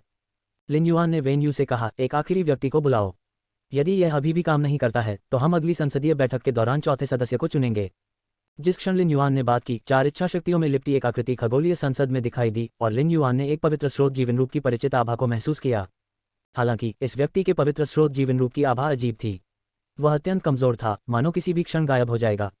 वेन यू ने आश्चर्य से अपनी आंखें झपकाईं और कहा, लियो, इस व्यक्ति के पास जीवन का एक पवित्र स्रोत है। मैं पवित्र स्रोत जीवन रूप की क्षमताओं को समझने के लिए खगोलीय संसद का उपयोग नहीं कर सकता। इसका मतलब यह है कि इस पवित्र स्रोत जीवन रूप में खगोलीय संसद की तुलना में अधिक सितारे हैं। लिन युआन ने अपनी बाहें सिकोड़ ली क्योंकि उसने पहले ही इस महिला के पिछले जीवन के अनुभव की जांच शुरू कर दी थी। उसकी पलकें झपकी और उसे लगा कि उसने और वेन यू ने लॉटरी जीत ली है। वर्तमान में खगोलीय संसद में उनके और वेन यू के अलावा 4 लोग थे और 4 में से एक अज्योर दूत था जबकि दूसरा एक डाक दूत था। रेडियंस दूत कब इतने बेकार हो गए? लिन युआन पर इस महिला महाद्वीप की गहरी छाप थी। द डार्क फेडरेशन पहला फेडरेशन था जिसके साथ लिन युआन रेडियंस फेडरेशन के बाहर संपर्क में आया था। हालांकि वह कभी भी डार्क फेडरेशन में नहीं गया था, उसके पास डार्क फेडरेशन से उचित मात्रा में स्थानिक उपकरण थे। उन्हें उम्मीद नहीं थी कि डार्क फेडरेशन एक तानाशाही में बदल जाएगा जिस पर 7वें पृष्ठ युद्ध का शासन था। डार्क फेडरेशन कोई छोटा संघ नहीं था और मुख्य दुनिया के सभी प्रमुख संघों के बीच इसकी काफी शक्ति थी। डार्क महाद्वीप में 7 संघ थे। सबसे पहले सभी 7 महाद्वीप युद्ध में थे, जैसे startling lines continent, iron hammer federation, divine would federation और ग्रेट लश फेडरेशन थे। बाद में 7 महासंघों को एहसास हुआ कि युद्ध से किसी को कोई फायदा नहीं हो रहा है और उन्होंने एकजुट होने का फैसला किया। 7 छोटे छोटे संघ एकजुट होकर जल्द ही एक ताकतवर ताकत बन गए। हालांकि इसकी तुलना रेडियंस फेडरेशन से नहीं की जा सकती थी, लेकिन यह डिवाइन वुड फेडरेशन से कहीं अधिक मजबूत था। डिवाइन वुड फेडरेशन की तुलना डार्क फेडरेशन की शक्ति से तभी की जा सकती है जब वह आयरन हैमर फेडरेशन और ग्रेट लश फेडरेशन के साथ एकजुट हो जाए। फिर भी 7वें पेज के युद्ध ने इतने शक्तिशाली संघ को घुटनों पर ला दिया था। सु येरेन की यादों के कारण लिन युआन ने अंततः 7वां पृष्ठ युद्ध देखा और जान लिया कि वह कैसी दिखती थी। भूरे बालों वाला और भूरी आंखों वाला आदमी जिसने जल विश्वायामी दरार में लियूजी और कीट रानी को लगभग मार डाला था, वह 7वें पृष्ठ युद्ध का अधीनस्थ था। लिन युआन को केवल उस आदमी से टॉवर कैनन और 7th पेज वॉर के बारे में पता चला था। 7वें पृष्ठ के युद्ध के बारे में सु येरेन की छाप ने लिन युआन को चौंका दिया क्योंकि उसकी शक्ति लिन युआन की अपेक्षाओं से अधिक थी। 7वें पृष्ठ के युद्ध की घंटी को सुनने वाले सभी जीवन रूपों को अपनी जान गंवानी पड़ेगी और उनकी अस्थि मज्जा उनके रक्त में पोषक तत्वों को अवशोषित कर लेगी। अस्थि मज्जा तेजी से शरीर से बाहर निकलेगा और वॉर नेल की कठपुतलियों में तब्दील हो जाएगा। 7th पेज वॉर पवित्र स्रोत जीवन रूप रेडियंस वॉर रथ पर चुपचाप बैठा रहा जबकि इसकी कठपुतलियां जमीन पर निर्दयी लड़ाई लड़ रही थीं। 7th पेज वॉर की आभा के बारे में सु येरेन की स्मृति से लिन युआन को लगा कि यह हैंडले समर की क्रिएशन ब्रीड आभा के साथ तुलनीय है। लिन युआन को एहसास हुआ कि सु येरेन की स्थिति जोंगजी जैसी ही थी, जिसमें दोनों अपने अपने सिंहासन पर बैठे थे। यू येरेन अपने जन्म के समय से ही गुलाब की पंखुड़ियों वाली सड़क पर चल रही थी। जब वह लगभग 20 वर्ष की थी तब उसने 4 विल पावर रून्स को समझ लिया था और एक पवित्र स्रोत जीवन रूप का अनुबंध किया था। डार्क एओय बनने में सक्षम होने के लिए सु येरेन को शक्तिशाली होना था। लेकिन जब उन्होंने सु येरेन की यादों की जांच की तो लिन युआन को कुछ चौंकाने वाला मिला। 7वां पृष्ठ युद्ध मानव नहीं बल्कि वनस्पति प्रकार का युद्ध था। लेकिन जब से वह डिवाइन वुड फेडरेशन में आई थी, सु येरेन एक भिखारी की तरह रह रही थी और अक्सर उसे अपमान सहना पड़ता था। उसे आत्मिक आघात की पीड़ा भी सहनी पड़ी। यू येरेन ने लिन युआन और वेन यू को देखा और कहा, एक पवित्र स्रोत जीवन रूप की आभा, ऐसा लगता है कि मैं एक पवित्र स्रोत जीवन रूप में हूँ। बेईजू और तालेई ने इस बारे में ज़्यादा नहीं सोचा क्योंकि उन्हें कभी भी पवित्र स्रोत जीवन रूपों के बारे में जानने का मौका नहीं मिला। हालांकि यिनलिन स्तब्ध था।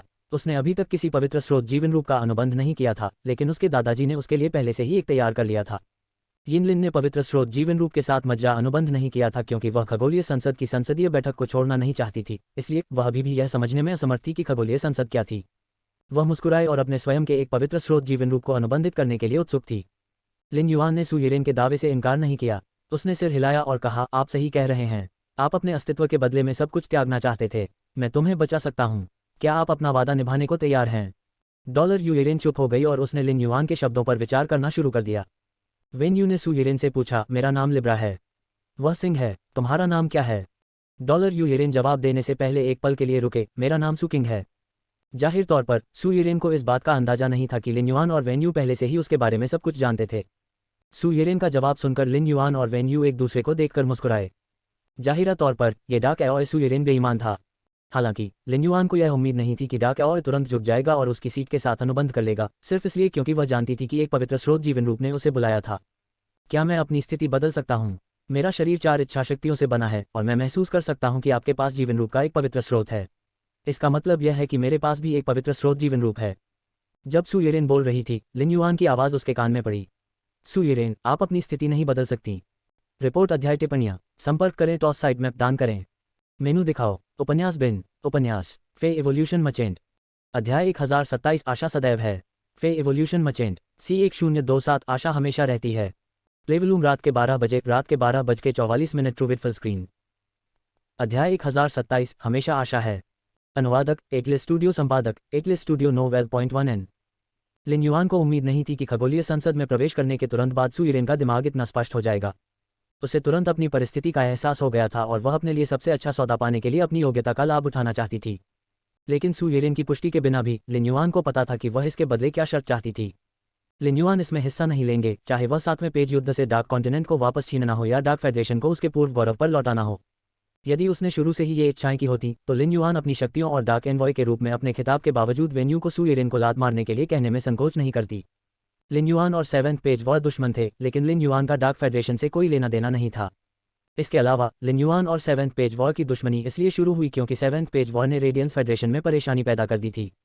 ये बात नहीं थी कि लिन युआन के पास 7वें पेज युद्ध से डार्क कॉन्टिनेंट को वापस छीनने की क्षमता थी या नहीं। भले ही वह कर सके, वह सु येरेन को डार्क कॉन्टिनेंट नहीं देगा ताकि वह डार्क फेडरेशन को फिर से स्थापित कर सके। यदि पूरा डार्क कॉन्टिनेंट लिन युआन के हाथों में आ जाता तो वह इसे अपने पास रख सकता था। एक बार जब सु येरेन को एहसास हुआ कि वह एक पवित्र स्रोत जीवन रूप के कारण तारों वाले आकाश में दिखाई दी है, तो उसने तुरंत एक योजना बनाना शुरू कर दिया। यहाँ तक कि उसने जो नाम भी बताया था वह फर्जी था। साफ था कि वह बेईमान थी। लिन युआन जो करना चाहती थी वह सुयेरेन को उसकी वास्तविकता को स्वीकार करना था, जो मरने वाली थी और वर्तमान में डिवाइन वुड फेडरेशन में एक भिखारी की तरह रह रही थी। वह अब अत्यधिक सम्मानित डार्क एओय नहीं रही। लिन युआन ने जो कहा उसे सुनकर सुयेरेन का चेहरा पीला पड़ गया।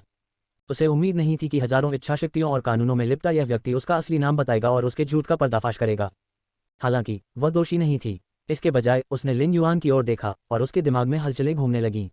उसने ये जानने की कोशिश की कि क्या ये व्यक्ति उसका नाम जानता है, क्योंकि उसने उसकी पवित्र स्रोत जीवन रूप आभा को महसूस किया था। एक अंधेरे दूत के रूप में सुयेरेन हमेशा चीजों के बारे में भव्य तरीके से सोचती थी। उसने महसूस किया कि किसी के लिए उसे उसके पवित्र स्रोत जीवन रूप और इच्छाशक्ति से पहचानना संभव था। चूंकि यह व्यक्ति उसका नाम जानता था, इसलिए उसे यह भी जानना था कि वह एक डार्क एओय थी। सुयेरेन सीधे बैठ गईं और बोली, हे ये देखते हुए कि आप मेरा नाम जानते हैं, आपको मेरी पहचान भी पता होनी चाहिए। मुझे लगता है कि हम साथ मिलकर काम कर सकते हैं। इससे पहले कि लिन युआन कुछ बोल पाता, उसने महसूस किया कि वेन्यू की ओर से आभा फूट रही है, जैसे वह उपहास कर रही थी। डार्क फेडरेशन एक प्रभावशाली फेडरेशन था, लेकिन फिर भी यह 7वें पृष्ठ युद्ध के खिलाफ खड़ा नहीं हो सका और टॉवर कैनन द्वारा जीत लिया गया। क्या आप जैसे अंधेरे दूत को जो हुआ उस पर विचार नहीं करना चाहिए? एक प्रतीत होता है। लकड़ी का तख्ता अंदर से टूट गया और 7वें पेज वॉर द्वारा लकड़ी के चिप्स में बदल गया। क्या आपके पास हमें देने के लिए भी कुछ है? वेन्यू के शब्द एक चाकू की तरह थे जिसने सुयेरेन के गौरव को टुकड़े टुकड़े कर दिया और एक बड़ा खूनी छेद छोड़ दिया। सुयेरेन के दिल पर निराशा छा गई और वह भयभीत महसूस करने लगी। उसे समझ नहीं आया कि इस महिला को डार्क फेडरेशन के मामलों के बारे में इतनी अच्छी तरह से कैसे पता था। डार्क फेडरेशन ने कभी भी अन्य फेडरेशनों के साथ व्यापार नहीं किया। उन्होंने अन्य महासंघों के साथ एकमात्र बातचीत मेजर फेडरेशन की बैठक के दौरान की थी, जो हर 5 साल में एक बार होती थी। सुयेरेन ने अपने दांत पीसते हुए कहा, क्या आप डार्क फेडरेशन से हैं? लिन युआन ने अपना सिर हिलाया और शांति से उत्तर दिया, आपने गलत अनुमान लगाया। न केवल हम जानते हैं कि डार्क फेडरेशन बर्बाद हो गया था और डार्क कॉन्टिनेंट को एक नया स्वामी मिल गया है, बल्कि हम आपकी वर्तमान स्थिति के बारे में भी जानते हैं। इस बारे में ध्यान से सोचें कि आपने वह इच्छा क्यों की जिसने आपको सबसे पहले इस स्थान पर बुलाया। जगह, खगोलीय संसद संसदीय बैठक 1 मिनट में समाप्त हो जाएगी और आप चुनने का मौका खो देंगे। इसकी कोई गारंटी नहीं है कि आप दोबारा यहाँ दिखाई देंगे। बेहतर होगा कि आप इस पर सावधानी से विचार करें। डार्क फेडरेशन का मामला आपके अपने हाथ में है। क्या तब तक हमेशा आशा नहीं रहती? आप जिंद हैं। सुयेरेन ने धीरे से अपना सिर नीचे किया और वह कुछ सोच रही थी। लेकिन लिन युआन ने भी काफी हद तक चीजों पर विचार किया था। वह एक डार्क एओय के रूप में उसकी स्थिति और उसकी शक्ति के बारे में बहुत सोचता था, लेकिन वह उसके साथ सहयोग स्वीकार नहीं करता था। उसके पास उसके साथ मिलकर काम करने का कोई आधार भी नहीं था। लिन युआन के पास अभी भी स्नो चिल रेजिन था, जो सुयेरेन की आत्मा की चोट को पूरी तरह से ठीक कर सकता था। अगर उसने सुयेरेन को ठीक करने के लिए इतनी बड़ी कीमत चुकाए, लेकिन केवल उसके साथ साझेदारी करने में कामयाब रहा, तो यह उसके लिए बहुत बड़ा नुकसान होगा। इसके अलावा लिन युआन के पास सुयेरेन को समर्पण करने के लिए मजबूर करने का अपना कारण था। डिवाइन वुड फेडरेशन में पहुंचने के लिए लिन युआन ने इथेरियल जेलीफिश की स्पेस टनल का उपयोग किया। उसके बाद वह अपना सारा समय डिवाइन वुड फेडरेशन में नहीं बिताएंगे। ठीक उसी तरह जैसे दलदली दुनिया में किल फूड स्काई बटरफ्लाई थी, उसे डिवाइन वुड फेडरेशन में भी बेस की देखभाल के लिए किसी की जरूरत थी। $युएरेन स्पष्ट रूप से इस पद के लिए सही व्यक्ति थे। लिन युआन को लगा कि सुयेरेन के पास इस अवसर को ठुकराने का कोई बुद्धिमान कारण नहीं था। वह वेन्यू की ओर मुड़ा और देखा कि उसका चेहरा पहले से ही पीला पड़ गया था। उसके माथे पर बिल्ली की आंख का पत्थर भी अपनी चमकदार रोशनी खो चुका था। समय बीतने के साथ लिन युआन वेन्यू की पीड़ा भरी अभिव्यक्ति देख सकता था। वह भौचक्का रह गया और खगोलीय संसद की संसदीय बैठक समाप्त करने के लिए बुलाने ही वाला था कि सुयेरेन ने अपना सिर उठाया और दृढ़ता से उसकी ओर देखते हुए कहा, मैं तैयार हूं। सुयेरेन ने देखा कि एक हरी बत्ती उसकी ओर आ रही है और एक स्पष्ट पुरुष आवाज कह रही है, सप्ताह में इस समय सो जाओ और तुम इस स्थान पर वापस आ जाओगे। उस क्षण दीप्तिमान आकाश ने अपना रंग खो दिया और चौथी खगोलीय संसद संसदीय बैठक समाप्त हो गई। जब सुयेरेन की इच्छाशक्ति और आत्मा वास्तविकता में लौटी तो उसे लगा कि कोई उसे छू रहा है। उसकी आंखें खुल गईं और ऊंची आवाज में चिल्लाया, आह, एक भूत। रिपोर्ट अध्याय टिप्पणियां संपर्क करें, टॉस साइड मैप दान करें, मेनू दिखाओ। उपन्यास बिन उपन्यास फे इवोल्यूशन मचेंट। अध्याय 1028। शिक्षक मुझे सप्ताह में एक बार पढ़ाते हैं। फे इवोल्यूशन मचेंट। शिक्षक मुझे सप्ताह में एक बार पढ़ाते हैं। प्लेवलूम रात के 12 बजे, रात के 12:44 ट्रू विद फुल स्क्रीन। अध्याय 1028। शिक्षक मुझे सप्ताह में एक बार पढ़ाते हैं। अनुवादक एटलिस स्टूडियो, संपादक एटलिस स्टूडियो। कान फाड़ देने वाली चीख ने सुयेरेन को परेशान कर दिया। इससे पहले कि सुयेरेन खड़ी हो पाती, चिल्लाने वाले व्यक्ति ने उस पर लात मारी और थूक दिया और कहा, मुझे डराओ मत, मुझे मत डराओ, तुम बेघर आवारा, सड़कों पर मत सोओ। अगर मैं तुम्हें यहाँ दोबारा देखूंगा तो तुम्हारी टांगें तोड़ दूंगा। भाड़ में जाओ, अब दफा हो जाओ, आप मेरे सफाई करने के रास्ते में आ रहे हैं। $युएरेन जल्दी से अपने पैरों पर खड़ी हो गई और झाड़ू पकड़े हुए आदमी की निगरानी में एक गली में जा गिरी। ये पहली बार नहीं था कि किसी सफाईकर्मी ने डिवाइन वुड फेडरेशन की सड़कों पर सोने के लिए सुयेरेन को डांटा था। डिवाइन वुड फेडरेशन में जाति व्यवस्था थी और उसके जैसे आवारा व्यक्ति को पत्थर मारना केवल मनोरंजन के रूप में देखा जाता था। हालांकि वह इसे केवल चुपचाप सह सकती थी। $यूरेन को लगा कि उसकी सभी चोटें ठीक हो गई हैं, जिसमें उसकी छिपी हुई चोटें भी शामिल हैं। उसकी आत्मा के अलावा उसका शरीर अब उतना स्वस्थ था जितना हो सकता था। सू येरिन ने अपना सिर नीचे कर लिया और 1 मिनट पहले लिए गए निर्णय पर विचार किया। उसे अपने फैसले पर बिल्कुल भी पछतावा नहीं था, क्योंकि हजारों इच्छाशक्तियों से लिपटे उस आदमी ने कहा था कि जब तक कोई जीवित है हमेशा आशा है। हालांकि उसके पास कुछ भी नहीं था, फिर भी उसने जुआ खेलने की योजना बनाई। वह देखना चाहती थी कि क्या खगोलीय संसद में शामिल होने से उसे और डार्क फेडरेशन को भविष्य मिल सकता है। सू येरिन को याद आया कि उस व्यक्ति ने उसकी आत्मा के उसके शरीर में लौटने से ठीक पहले क्या कहा था, 1 सप्ताह में इस समय सो जाओ और तुम यहाँ वापस आ सकोगी। सू येरिन की तरह ताली की आत्मा अभी अभी अपने शरीर में लौटी थी जब उसे अपने शरीर पर कुछ गर्म छींटे महसूस हुए। तालेई कांप उठा और उसने अपनी आंखें खोली और देखा कि उसकी माँ उसकी आंखों में आंसू भरकर उसे देख रही है। उसके पिता, दादा, दादी और भाई भी उसके सिरहाने पानी भरी आंखों से बैठे थे। जब उसने देखा कि उसके पिता कितने क्रोधित हो रहे थे, तालेई ने सिल्वरएक्स टनलिंग मोल को अपने दादा के कंधे पर चढ़ते देखा। टनलिंग मोल का फर गहरा भूरा हो गया था और मौलिक ऊर्जा उसके चारों ओर घूम रही थी। इसका मतलब यह था कि टनलिंग मोल में संग्रहित मौलिक ऊर्जा अपने चरम पर पहुंच गई थी। टनलिंग मोल को गोल्ड ग्रेड तक विकसित होने में सक्षम होना चाहिए था, लेकिन तालेई के दादा की बीमारी के कारण इसे ऐसा करने से रोका गया था। तालेई के दिमाग में ज्ञान से वह तुरंत एक संभावित कारण लेकर आया। उसने जल्दी से अपने दादाजी से कहा, दादाजी, आपका टनलिंग मोल सोने में विकसित नहीं हो पाया है क्योंकि आप इसे केवल पृथ्वी प्रकार की मौलिक ऊर्जा की आपूर्ति कर रहे हैं। आपने इसकी बॉडी में बिल्कुल भी सुधार नहीं किया है। इसका शरीर सारी पृथ्वी प्रकार की तात्विक ऊर्जा और बहुत सारी पृथ्वी प्रकार की ऊर्जा को संयोजित नहीं कर सकता है। तात्विक ऊर्जा बाहर निकल गई है। दादाजी, मुझे याद है कि जब आप एक शिकार समूह का नेतृत्व करते हुए पहाड़ पर चढ़े थे तो आपको अर्थ पिनकुशन फूल मिला था। यदि आप टनलिंग मोल को अर्थ पिनकुशन फूल खिलाते हैं तो यह संभवतः गोल्ड ग्रेड में विकसित हो जाएगा। घर में सभी लोग हतप्रभ थे। तालेई के बारे में उनकी समझ को देखते हुए उनके पास ऐसा ज्ञान नहीं होना चाहिए। तालेई के शब्दों के पीछे के सही अर्थ पर विचार करते हुए तालेई के पिता ने असमंजस में उसकी ओर देखा। तालेई के दादाजी की नज़र सख्त थी और उन्होंने कहा, छोटी लेई, मुझे सच बताओ, क्या तुम मुझसे झूठ बोल रहे हो ताकि तुम्हें छोड़ना न पड़े? अर्थ पिनकुशन फूल होर्सशू जनजाति का सबसे कीमती आध्यात्मिक घटक है। हमने इसे आपके अन्य सामान के साथ लपेट दिया है। अपना साबित करने की कोई जरूरत नहीं है। शब्द, अगर तुम सच कह रहे हो तो बस मुझे बताओ। मैं आपके पिता से कहूंगा कि यदि आप हैं तो वे आपकी ओर से परीक्षा के लिए आवेदन करें। लेकिन इससे पहले कि उनके दादाजी बोलना समाप्त कर सकें, तालेई ने गंभीरता से सिर हिलाया और कहा, दादाजी, बिग ब्रदर ने मुझे सब कुछ बताया। जब तक मैं आश्वस्त न हो जाऊं, मैं यह अनुरोध नहीं करूंगा। मुझ पर विश्वास करें, मैं वास्तव में क्लास 1 क्रिएशन मास्टर बनने में सक्षम हो जाऊंगा। मैं बड़ा हो गया हूं, मैं अब एक आदमी हूं और सच्चे पुरुष ही बोलते हैं सच। तालेई के परिवार के सभी सदस्य एक ही समय में अविश्वसनीय लेकिन आशावान दिख रहे थे। तालेई ने आकाश में नक्षत्रों को तब तक देखा जब तक उसे लियो माइना नहीं मिला। उसने अपने फटे हुए होंठ चाटे और खूब मुस्कुराया। रिपोर्ट, अध्याय, टिप्पणियां। संपर्क करें, टॉस साइड मैप दान करें। मेनू दिखाओ। उपन्यास बिन। उपन्यास फे एवोल्यूशन मचेंट। अध्याय 1029, स्काई सिटी का पहला पारिवारिक रहस्य। फे एवोल्यूशन मचेंट। स्काई सिटी का पहला पारिवारिक रहस्य। प्लेवलूम, रात के 12 बजे, रात के 12:44 ट्रू विद फुल स्क्रीन। अध्याय 1029, स्काई सिटी का पहला पारिवारिक रहस्य। अनुवादक, एटलिस स्टूडियो। संपादक, एटलिस स्टूडियो। प्लम ब्लॉसम प्रजाति फील से भरे एक बगीचे में चेहरे पर 3 निशान वाला एक व्यक्ति सावधानी से व्हीलचेयर को धक्का दे रहा था। पैरों पर दरी लपेटे एक दुबला पतला युवक व्हीलचेयर पर बैठा था। युवक पूरे 3 मिनट तक जोर जोर से खांसता रहा। उसका चेहरा लाल और दागदार था और उसके शरीर से खून की आभा निकल रही थी। उस आदमी ने उत्सुकता से कहा, थर्ड यंग मास्टर, आज बहुत हवा चल रही है। अब आप बेर के फूलों की प्रशंसा क्यों कर रहे हैं? मैं तुम्हें आराम करने के लिए वापस क्यों नहीं धकेल देता? मैं आज रात आंटी जोंग से आपके लिए एक कटोरा सूप पकाने के लिए कहूंगा और आपकी सर्दी आंशिक रूप से ठीक हो जाएगी। दुबले पतले युवक ने कोई जवाब नहीं दिया और पेड़ों को घूरता रहा जिनकी पंखुड़ियां हवा से छीन रही थीं। एक क्षण बाद दुबले पतले लड़के ने कहा, परिवार दूसरे भाई के आदेश के तहत एक रक्त समझौते की अंतिम लड़ाई में शामिल होने जा रहा है। आपका इसके बारे में क्या सोचना है? उस आदमी ने अपना सिर नीचे कर लिया और बोलने की हिम्मत नहीं की, क्योंकि उसे नहीं पता था कि तीसरा युवा मास्टर खुद से बात कर रहा है या नहीं, और उसे डर था कि कहीं वह कुछ ऐसा न कह दे जिससे तीसरा युवा मास्टर नाराज हो जाए। इसके अलावा यह मामला झेंग परिवार के उच्च अधिकारियों से संबंधित था और वह सिर्फ तीसरे युवा मास्टर का नौकर था जिसे टिप्पणी करने का कोई अधिकार नहीं था। दुबले पतले युवक की निगाहें झिझक और नफरत से चमक उठीं। उसने अपनी आंखें बंद कर लीं और कहा, मुझे वापस अंदर ले चलो और सुनिश्चित करो कि कोई मुझे परेशान न करे। मैं रात का खाना भी नहीं खा रहा हूँ। वह आदमी थोड़ा चिंतित लग रहा था क्योंकि उसे तीसरे युवा मास्टर की हरकतें समझ नहीं आ रही थीं। क्या इसका रक्त संधि की अंतिम लड़ाई से कुछ लेना देना हो सकता है? उस आदमी ने युवक के निर्देश को स्वीकार किया और उसे कमरे में धकेल दिया। उस आदमी ने देखा कि युवक सो गया है और उसने धीरे से कमरे का दरवाज़ा बंद कर दिया। एक क्षण बाद जेन कैन ने अपनी आंखें खोलीं। जैसे ही उसने अपनी उंगलियां चटकाईं, उसकी नज़रें शांत थीं और एक पक्षी उसकी उंगलियों पर आ गिरा। जेन कैन ने खुद को डेस्क पर ले जाया और लिखने ही वाला था कि तभी उसका हाथ जम गया और उसने अपने 6 अंगुलियों वाले हाथ की ओर देखा। उसने स्याही को एक तरफ रख दिया, उसकी जगह अपनी हथेली को काट दिया और अपने खून को एक नई स्याही की पट्टी पर टपकने दिया। उसका शरीर शुरू से ही कमज़ोर था और बाहर तेज़ हवा में समय बिताने के कारण उसका चेहरा पीला पड़ गया था।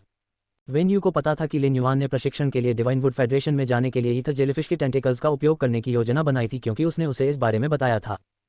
वह हाल ही में डिवाइन वुड फेडरेशन के बारे में जानकारी एकत्र कर रही थी, क्योंकि उसने लिन युआन के साथ डिवाइन वुड फेडरेशन में बेस का निर्माण शुरू करने के लिए जाने की योजना बनाई थी।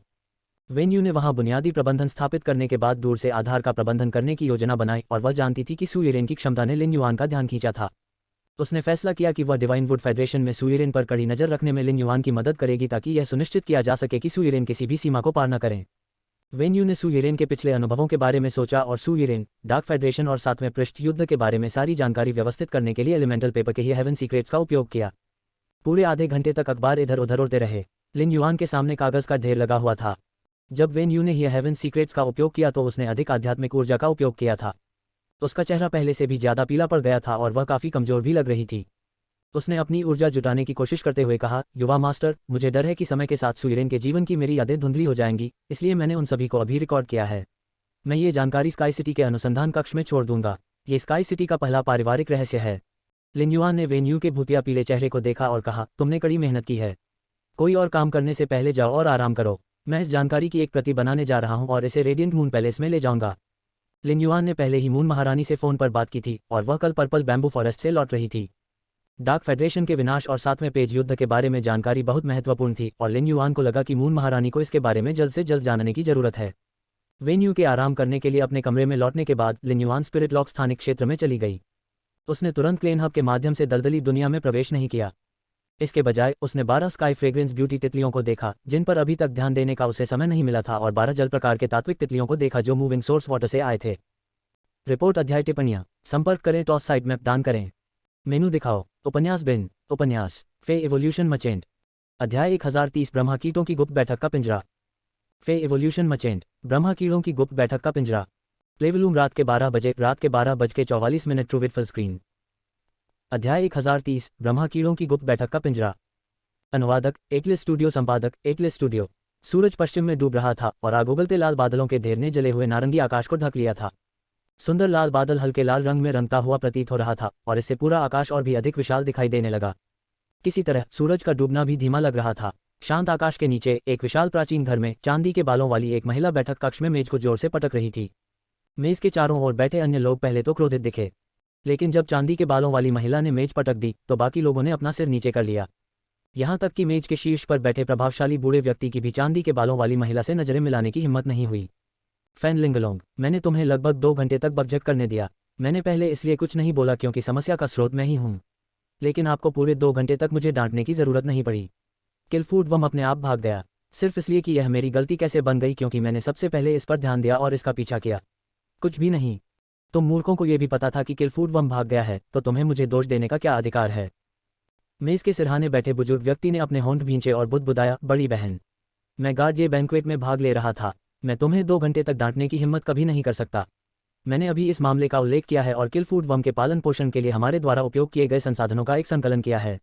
लेकिन आप सही हैं, वे सभी बेवकूफ़ हैं। जब किलफूड वम भाग गया तो उन्हें तुरंत ध्यान कैसे नहीं आया?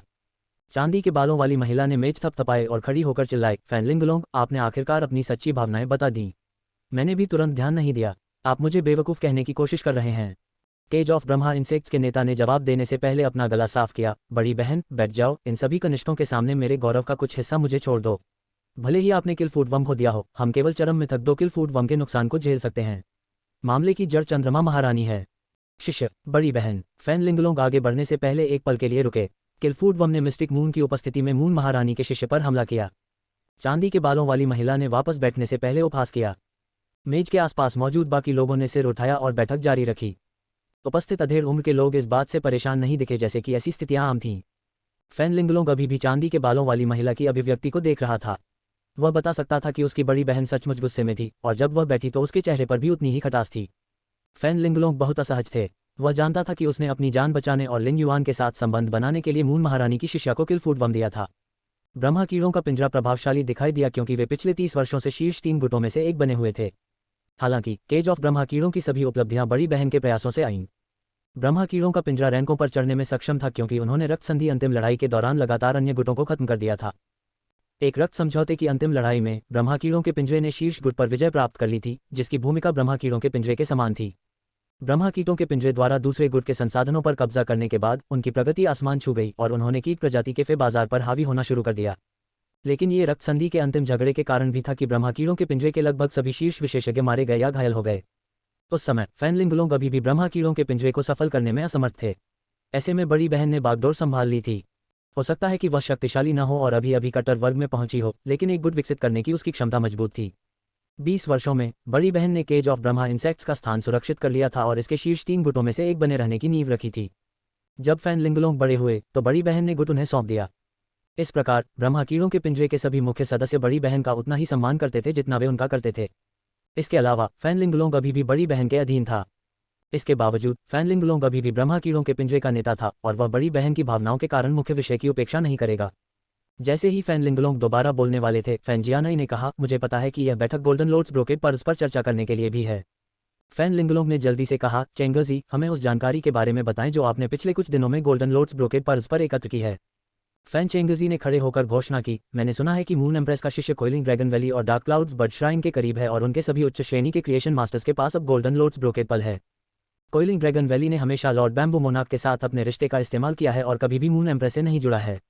डार्क क्लाउड्स बर्ड श्राइन को moon empress, Lord chef supreme या लॉर्ड बैम्बू मोनार्क से जुड़े होने का अधिकार नहीं है। इसका मतलब है कि कोइलिंग ड्रैगन वैली और डार्क क्लाउड्स बर्ड श्राइन ने संभवतः लॉन्गताओ और ली हुआन के माध्यम से गोल्डन लॉर्ड्स ब्रोकेड मोती प्राप्त किए। मैंने व्यक्तिगत रूप से डार्क क्लाउड्स बर्ड श्राइन के प्रथम बुजुर्ग से पूछा। हालांकि उन्होंने मुझे गोल्डन लॉर्ड्स ब्रोकेड मोतियों का स्रोत नहीं बताया। उन्होंने कहा कि डार्क क्लाउड्स बर्ड श्राइन ने ली हुआन को युवा नेता बनाने का फैसला किया है। फैन चेंगर्जी ने फैन जियानाई की ओर देखा और जब उन्हें फैन जियानाई की अभिव्यक्ति के बारे में कुछ भी अजीब नहीं लगा तो वह वापस बैठ गए। ब्रह्मा कीड़ों का पिंजरा हमेशा चंद्र महारानी के साथ उनके संबंधों पर निर्भर करता था और बुजुर्गों के कई शिष्यों के शिष्य चंद्र महारानी द्वारा विकसित किए गए थे। ब्रह्मा कीड़ों के पिंजरे के लिए चंद्रमा महारानी से स्वर्ण कमल ब्रोकेड मोती प्राप्त करना आसान होना चाहिए। रिपोर्ट अध्याय टिप्पणियां संपर्क करें टॉस साइट मैप दान करें। मेनू दिखाओ। उपन्यास बिन उपन्यास फे एवोल्यूशन मचेंट।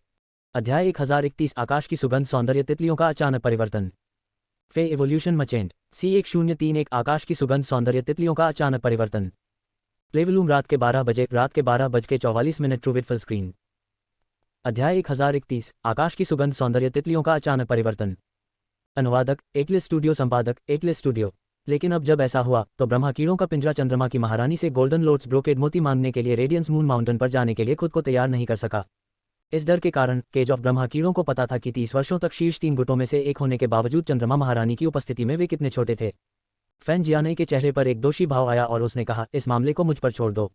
हम मून महारानी के साथ अपने संबंध पर निर्भर नहीं रह पाएंगे क्योंकि मिस्टिक मून उस समय मुझे मारने के लिए तैयार था। यदि चंद्रमा महारानी के शिष्य ने मुझे माफ नहीं किया होता तो मुझे बहुत चोटें लगती। कभी भी पूरी तरह से ठीक नहीं हो पाऊंगा। मिस्टिक मून ने निश्चित रूप से मून महारानी को इस मामले के बारे में बताया। फैन लिंगलोंग ने सिर हिलाया और लिन युआन के बारे में उत्सुक होने से खुद को नहीं रोक सका। उन्होंने देखा था कि गार्डिये बैंक्वेट में मून महारानी ने लिन युआन के साथ कैसा व्यवहार किया था और कैसे उन्होंने उनके लिए राज्याभिषेक पैटर्न के बिना मूनबीम कोरोनेशन पोशाक बनाई थी। हालांकि उन्हें डर था कि चंद्र महारानी इस बात से और भी क्रोधित होंगी कि केज ऑफ ब्रह्मा कीड़ों ने लिन युआन पर हमला किया था। घटना के दौरान मैंने मून एम्प्रेस के शिष्य को स्काई कवरिंग वीपिंग विलो के पेड़ का कोर और किल फूड बम दिया और उसका संपर्क विवरण मांगा। उन्होंने ना नहीं कहा। मैं व्यक्तिगत रूप से उनसे माफी मांगने और गोल्डन लॉर्ड्स ब्रोकेड पर्ल्स पर चर्चा करने का कोई तरीका खोजने की कोशिश करूंगा। फैन जियानाई ने खड़े होकर सभी को प्रणाम किया और कहा, मुझसे बहुत बड़ी गलती हुई है और मैं इसकी भरपाई करने की पूरी कोशिश करूंगा ताकि मेरी गलती का असर ब्रह्मा कीड़ों के पिंजरे पर न पड़े।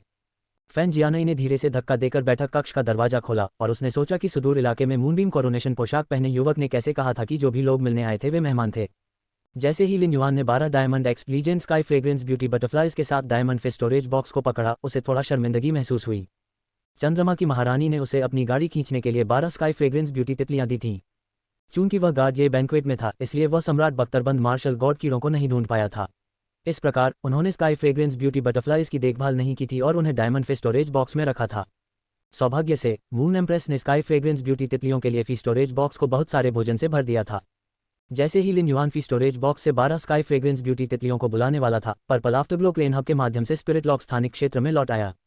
जब पर्पल आफ्टरग्लो ने लिन युआन को देखा तो वह तुरंत खुशी से उसके चारों ओर उड़ने लगा क्योंकि उसने दलदली दुनिया की स्थिति की सूचना दी थी। पर्पल आफ्टरग्लो की रिपोर्ट सुनकर लिन युआन ने सिर हिलाया। वेंडी ने ड्रग स्नैक ईगल के कुलदेवता में विश्वास की शक्ति चुरा ली थी और मार्श ग्राउंड्स फागना को अपने पसंदीदा विश्वासी के रूप में स्वीकार कर लिया था।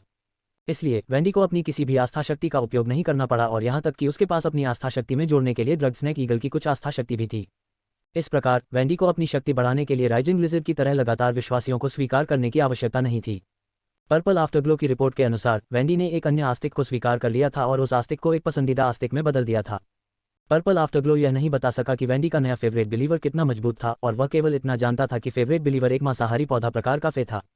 वेंडी द्वारा एक नए पसंदीदा विश्वासी को स्वीकार करने पर लिन युआन की कोई राय नहीं थी क्योंकि इससे दलदली दुनिया में लिन युआन की शक्ति भी बढ़ गई थी। इससे वेंडी की आस्था शक्ति का संग्रह भी बढ़ेगा। लिन युआन ने मांसाहारी पौधे प्रकार के फे की जांच करने के लिए ट्रू डेटा का उपयोग करने के लिए जल्द ही दलदली दुनिया में जाने की योजना बनाई।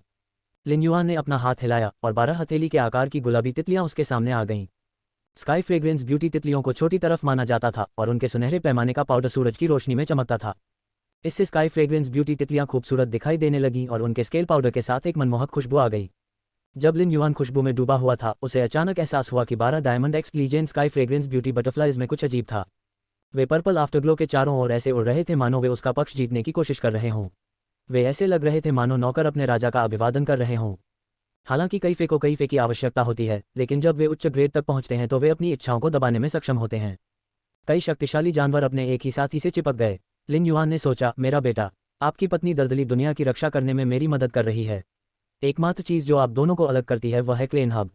क्या आपके लिए अपनी पत्नी की पीठ के पीछे 12 आकाश सुगंध सौंदर्य तितलियों के साथ उड़ना वास्तव में उचित है? किलफूड स्काई बटरफ्लाई बहुत मजबूत है। यदि इसे इसका पता चल जाए, क्या यह अपने पति को पीटेगी? जल्द ही लिन युआन को एहसास हुआ कि वह व्यर्थ ही चिंतित था क्योंकि पर्पल आफ्टरग्लो को 12 स्काई फ्रेग्रेंस ब्यूटी तितलियों की बिल्कुल भी परवाह नहीं थी। ऐसा लग रहा था मानो वह 12 आकाशीय सुगंध वाली सुंदर तितलियों को देख ही नहीं पा रहा हो। हालांकि 12 स्काई फ्रेग्रेंस ब्यूटी तितलियां बिल्कुल भी हतोत्साहित नहीं हुईं। वे चारों ओर घूमते थे और अपने पंख प्रदर्शित करते थे। पर्पल आफ्टरग्लो 12 स्काई फ्रेग्रेंस ब्यूटी तितलियों से नाराज लग रहा था जो उसके चारों ओर उड़ रही थी और उसका स्नेह अर्जित करने की पूरी कोशिश कर रही थी। लिन युआन को अलविदा कहने के बाद पर्पल आफ्टरग्लो वापस दलदली दुनिया में उड़ गया। एक बार जब पर्पल आफ्टरग्लो चला गया तो 12 स्काई फ्रेग्रेंस ब्यूटी तितलियां सामान्य स्थिति में लौट आईं। कुछ ही समय बाद उन्हें एक नया लक्ष्य मिल गया और वे लिन युआन के चारों ओर उड़ने लगे। रिपोर्ट अध्याय टिप्पणियां संपर्क करें टॉस साइट मैप दान करें मेनू दिखाओ उपन्यास बिन उपन्यास फे इवोल्यूशन मचेंट अध्याय 1032 मोह से अवसर फे इवोल्यूशन मचेंट मोह से अवसर प्लेवलूम रात के 12:44 ट्रू विद फुल स्क्रीन अध्याय 1032 मोह से अवसर अनुवादक एटलिस स्टूडियो संपादक एटलिस स्टूडियो लिन युआन को नहीं पता था कि 12 स्काई फ्रेग्रेंस ब्यूटी तितलियां क्या करने की कोशिश कर रही थीं। उन्हें आश्चर्य हुआ कि क्या वे मून एम्प्रेस के आदेशों के अधीन थे या क्या वे जानते थे कि पर्पल आफ्टरग्लो ने उनके साथ एक अनुबंध किया था। क्या वे पर्पल आफ्टरग्लो तक पहुंचने के लिए उसके करीब आने की कोशिश कर रहे थे?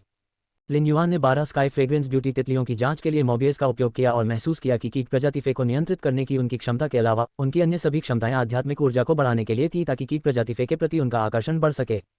ये कहा जा सकता है कि उनकी लड़ाई का एकमात्र साधन उन कीट प्रजातियों पर भरोसा करना था जिनसे उन्होंने अनुबंध किया था। कीट प्रजाति के जीव स्काई फ्रेग्रेंस ब्यूटी तितलियों के खेलने की वस्तु मात्र बन जाएंगे। जैसे ही लिन युआन 12 स्काई फ्रेग्रेंस ब्यूटी तितलियों को स्पिरिट लॉक स्थानिक क्षेत्र से बाहर जाने देने वाला था ताकि वे फार्वे हवेली से वापसी में स्वतंत्र रूप से उड़ सके, उसे इच्छाशक्ति की शक्ति महसूस हुई। स्काई फ्रेग्रेंस ब्यूटी बटरफ्लाई में से एक गुलाबी चमक से जगमगा उठी और स्काई फ्रेग्रेंस ब्यूटी बटरफ्लाई पर तितली के आकार में एक बैंगनी विलपावर रून दिखाई दिया।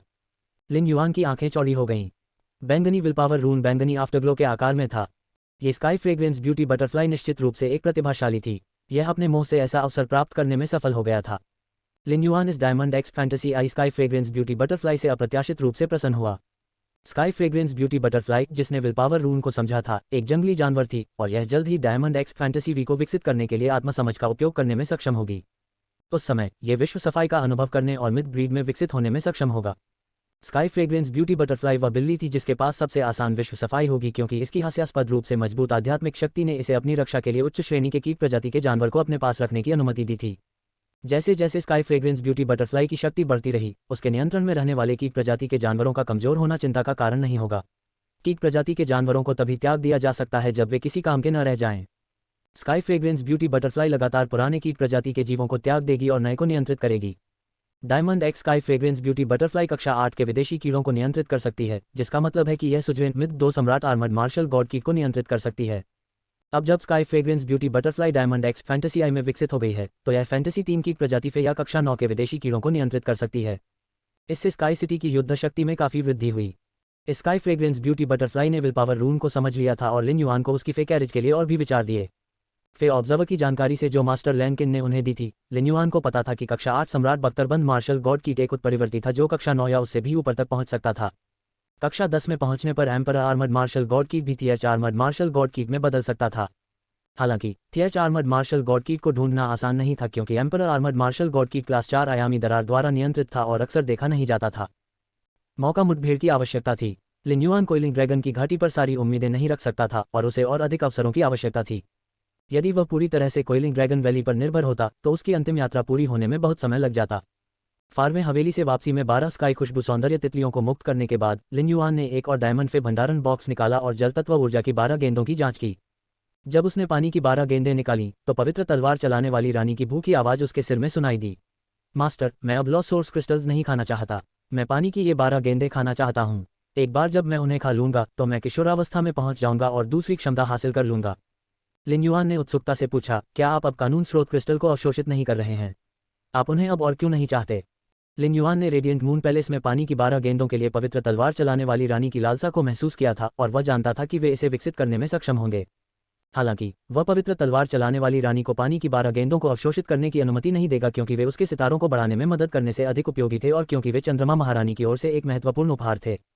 पवित्र तलवार चलाने वाली रानी ने बिना किसी हिचकिचाहट के उत्तर दिया, गुरु, यदि आप मुझे पानी की 12 गेंदें खाने की अनुमति देते हैं तो मैं वर्ल्ड सोर्स क्रिस्टल न भी खाऊं तो भी ठीक हो जाऊंगी। लिन युआन हैरान था। उन्हें उम्मीद नहीं थी कि पानी की गेंदें विश्व स्रोत क्रिस्टल की तुलना में पवित्र तलवार चलाने वाली रानी के लिए और भी अधिक आकर्षक होंगी। पवित्र तलवार चलाने वाली रानी की इच्छा के बावजूद लिन युआन ने तुरंत उत्तर दिया, आपके सितारों को बढ़ाने के लिए खाने के लिए असीमित संख्या में लॉस्ट सोर्स क्रिस्टल हैं। मेरे पास पानी की 12 गेंदों का एक और उपयोग है। भविष्य में और भी विश्व स्रोत क्रिस्टल होंगे। आप भूखे नहीं रहेंगे। पवित्र तलवार चलाने वाली रानी ने उदास होकर सिर हिलाया और कानून स्रोत क्रिस्टल को अवशोषित करने के लिए लिन युआन की आत्मा की गहराई में लौट आई। जिस तरह से पवित्र तलवार चलाने वाली रानी कानून स्रोत क्रिस्टल को अवशोषित करने पर ध्यान केंद्रित कर रही थी, उससे लिन युआन की भौहें हिल गईं। क्या यह इतना केंद्रित था क्योंकि यह पानी की 12 गेंदों के लिए अपनी लालसा के बारे में सोचना नहीं चाहता था? जब पवित्र तलवार चलाने वाली रानी एक पल के लिए रुकी तो लिन युआन ने अपना ध्यान वापस 12 तालाबों की ओर लगाया।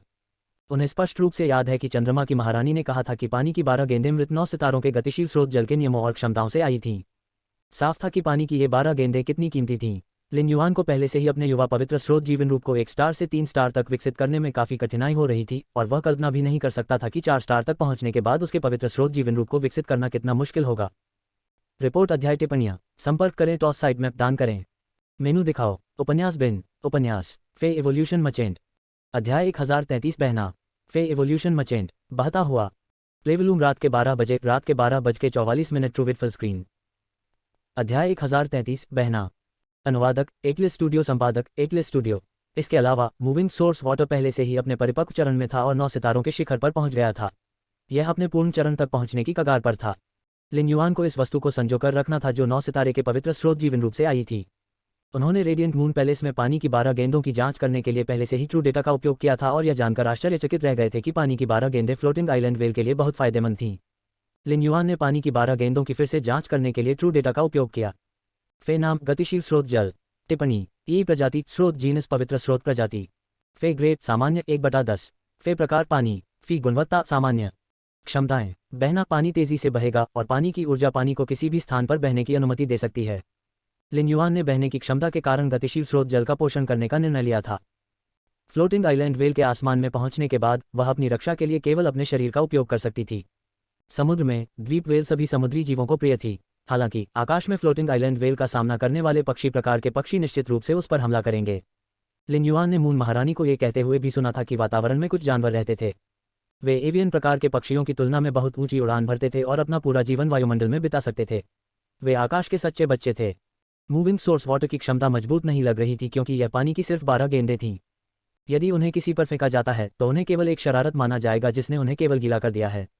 एक मूविंग सोर्स वाटर को विकसित करना सरल था क्योंकि केवल बड़ी मात्रा में जलमौलिक ऊर्जा की आवश्यकता थी। लिन युआन के पास एक्वामरीन एलिमेंटल शेलफिश से प्रचुर मात्रा में जलमौलिक ऊर्जा थी और वह गतिशील स्रोत जल को अंतहीन रूप से विकसित कर सकता था। जब पानी की 12 गेंदें 12 धाराओं में विकसित हो गईं तो पानी की ताकत गोल्फी को गंभीर रूप से नुकसान पहुंचाने में भी सक्षम होगी। लेकिन क्या होगा जब यह 12 बड़ी नदियां या यहां तक कि समुद्र बन जाएंगी? 2 फिर भी लिन युआन खुश होंगे यदि गतिशील स्रोत जल नदियों में विकसित हो सके। उस समय बहने का विनाशकारी प्रभाव होगा। गतिमान स्रोत जल भारी जल की जल तत्वीय ऊर्जा और विशेषताओं का उपभोग कर सकता है। मूविंग सोर्स वाटर द्वारा भारी पानी को अवशोषित करने के बाद इसमें 12 महान नदियों से भी अधिक शक्ति होगी। जल तत्व की विशेषताओं में नदियों और जलीय पौधों की अंतर्धाराएं शामिल थीं जो किसी भी क्षण किसी व्यक्ति को डुबाने के लिए तैयार थीं। प्रवाहित होने से गतिशील स्रोत जल में जल प्रवाह की दर से ऊर्जा उत्पन्न हो सकेगी। ये गतिशील स्रोत जल को आकाश में उड़ने की अनुमति देगा। जब गतिमान स्रोत जल नदियों में विकसित हो जाएगा तो ये तैरते हुए द्वीप वेल को आकाश में घेरने में सक्षम होगा और तैरते हुए द्वीप वेल की रक्षा के लिए पानी का एक अंतहीन गतिमान जाल बनाएगा। बहते पानी के कारण होने वाली हवा की धाराएं फ्लोटिंग आइलैंड वेल की गति को बढ़ाने में भी सक्षम होंगी।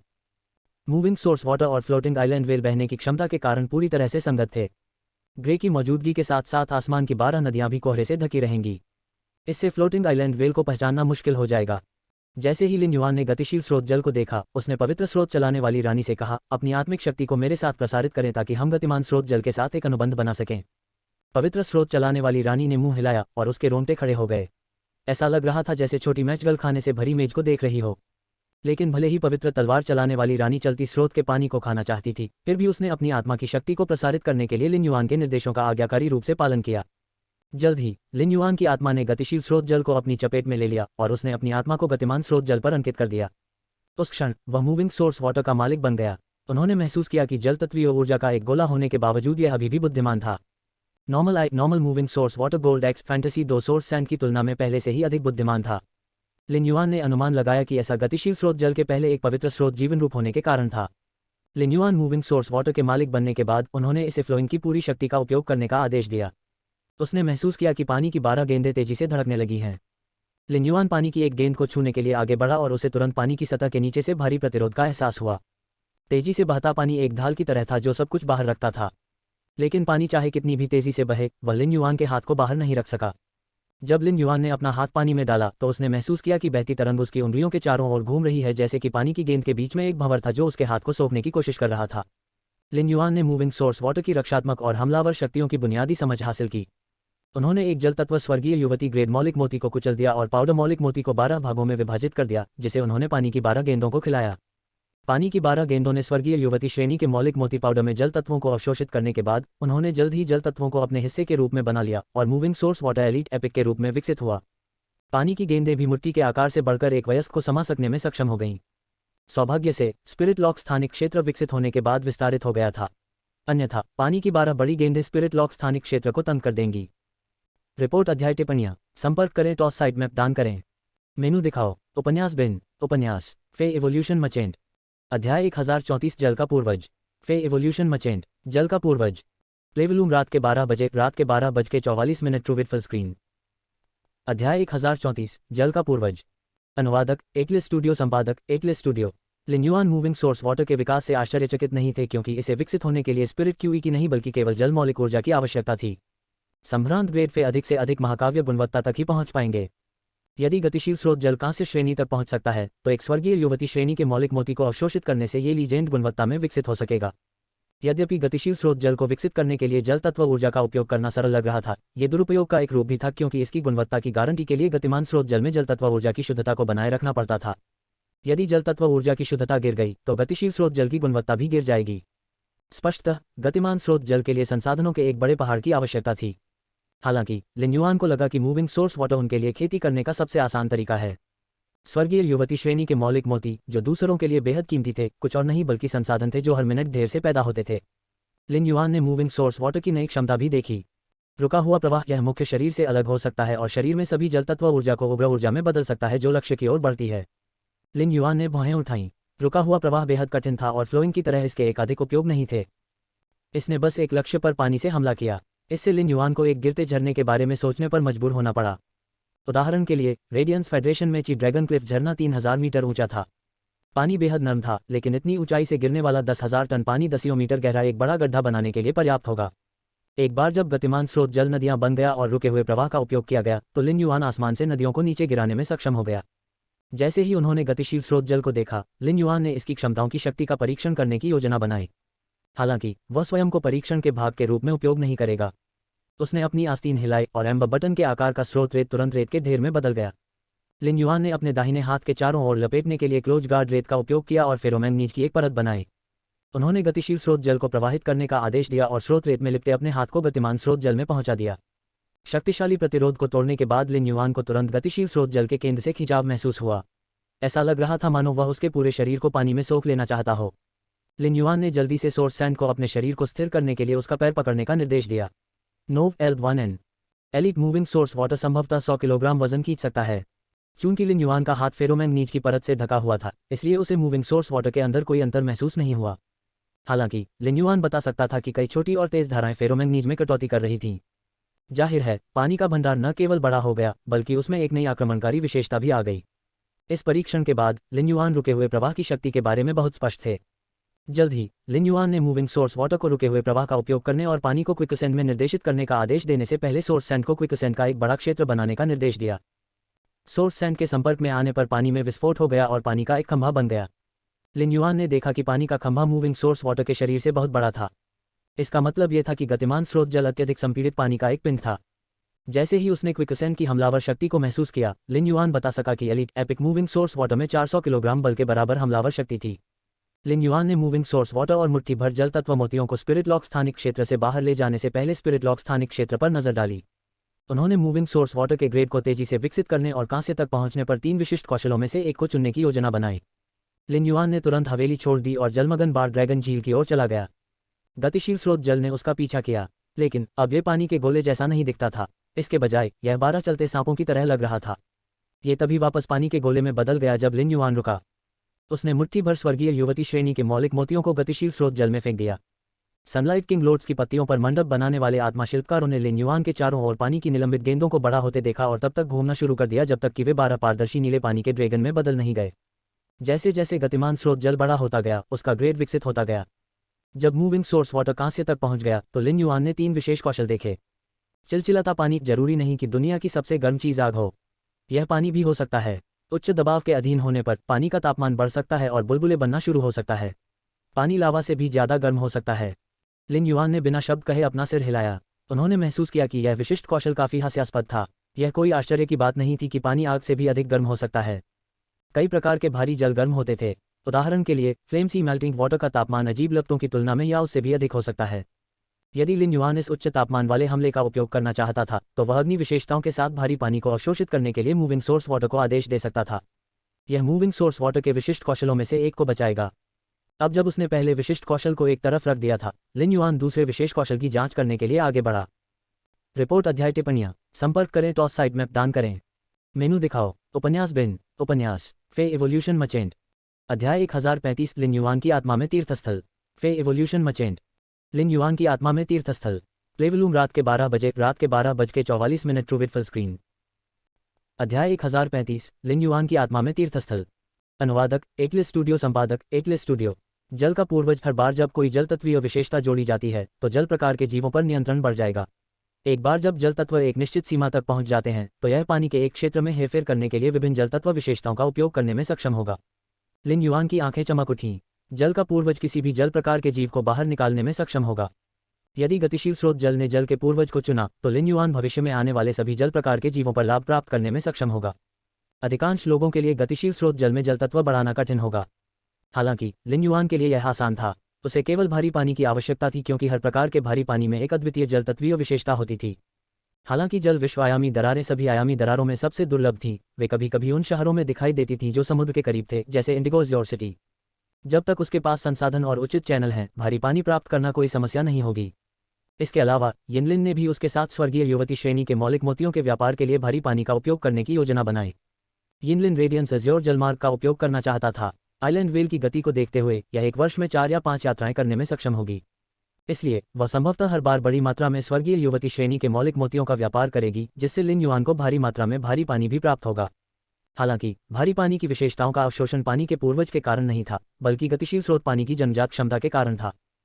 जल का पूर्वज केवल जल प्रकार के जानवरों को ही निशाना बना सकता था।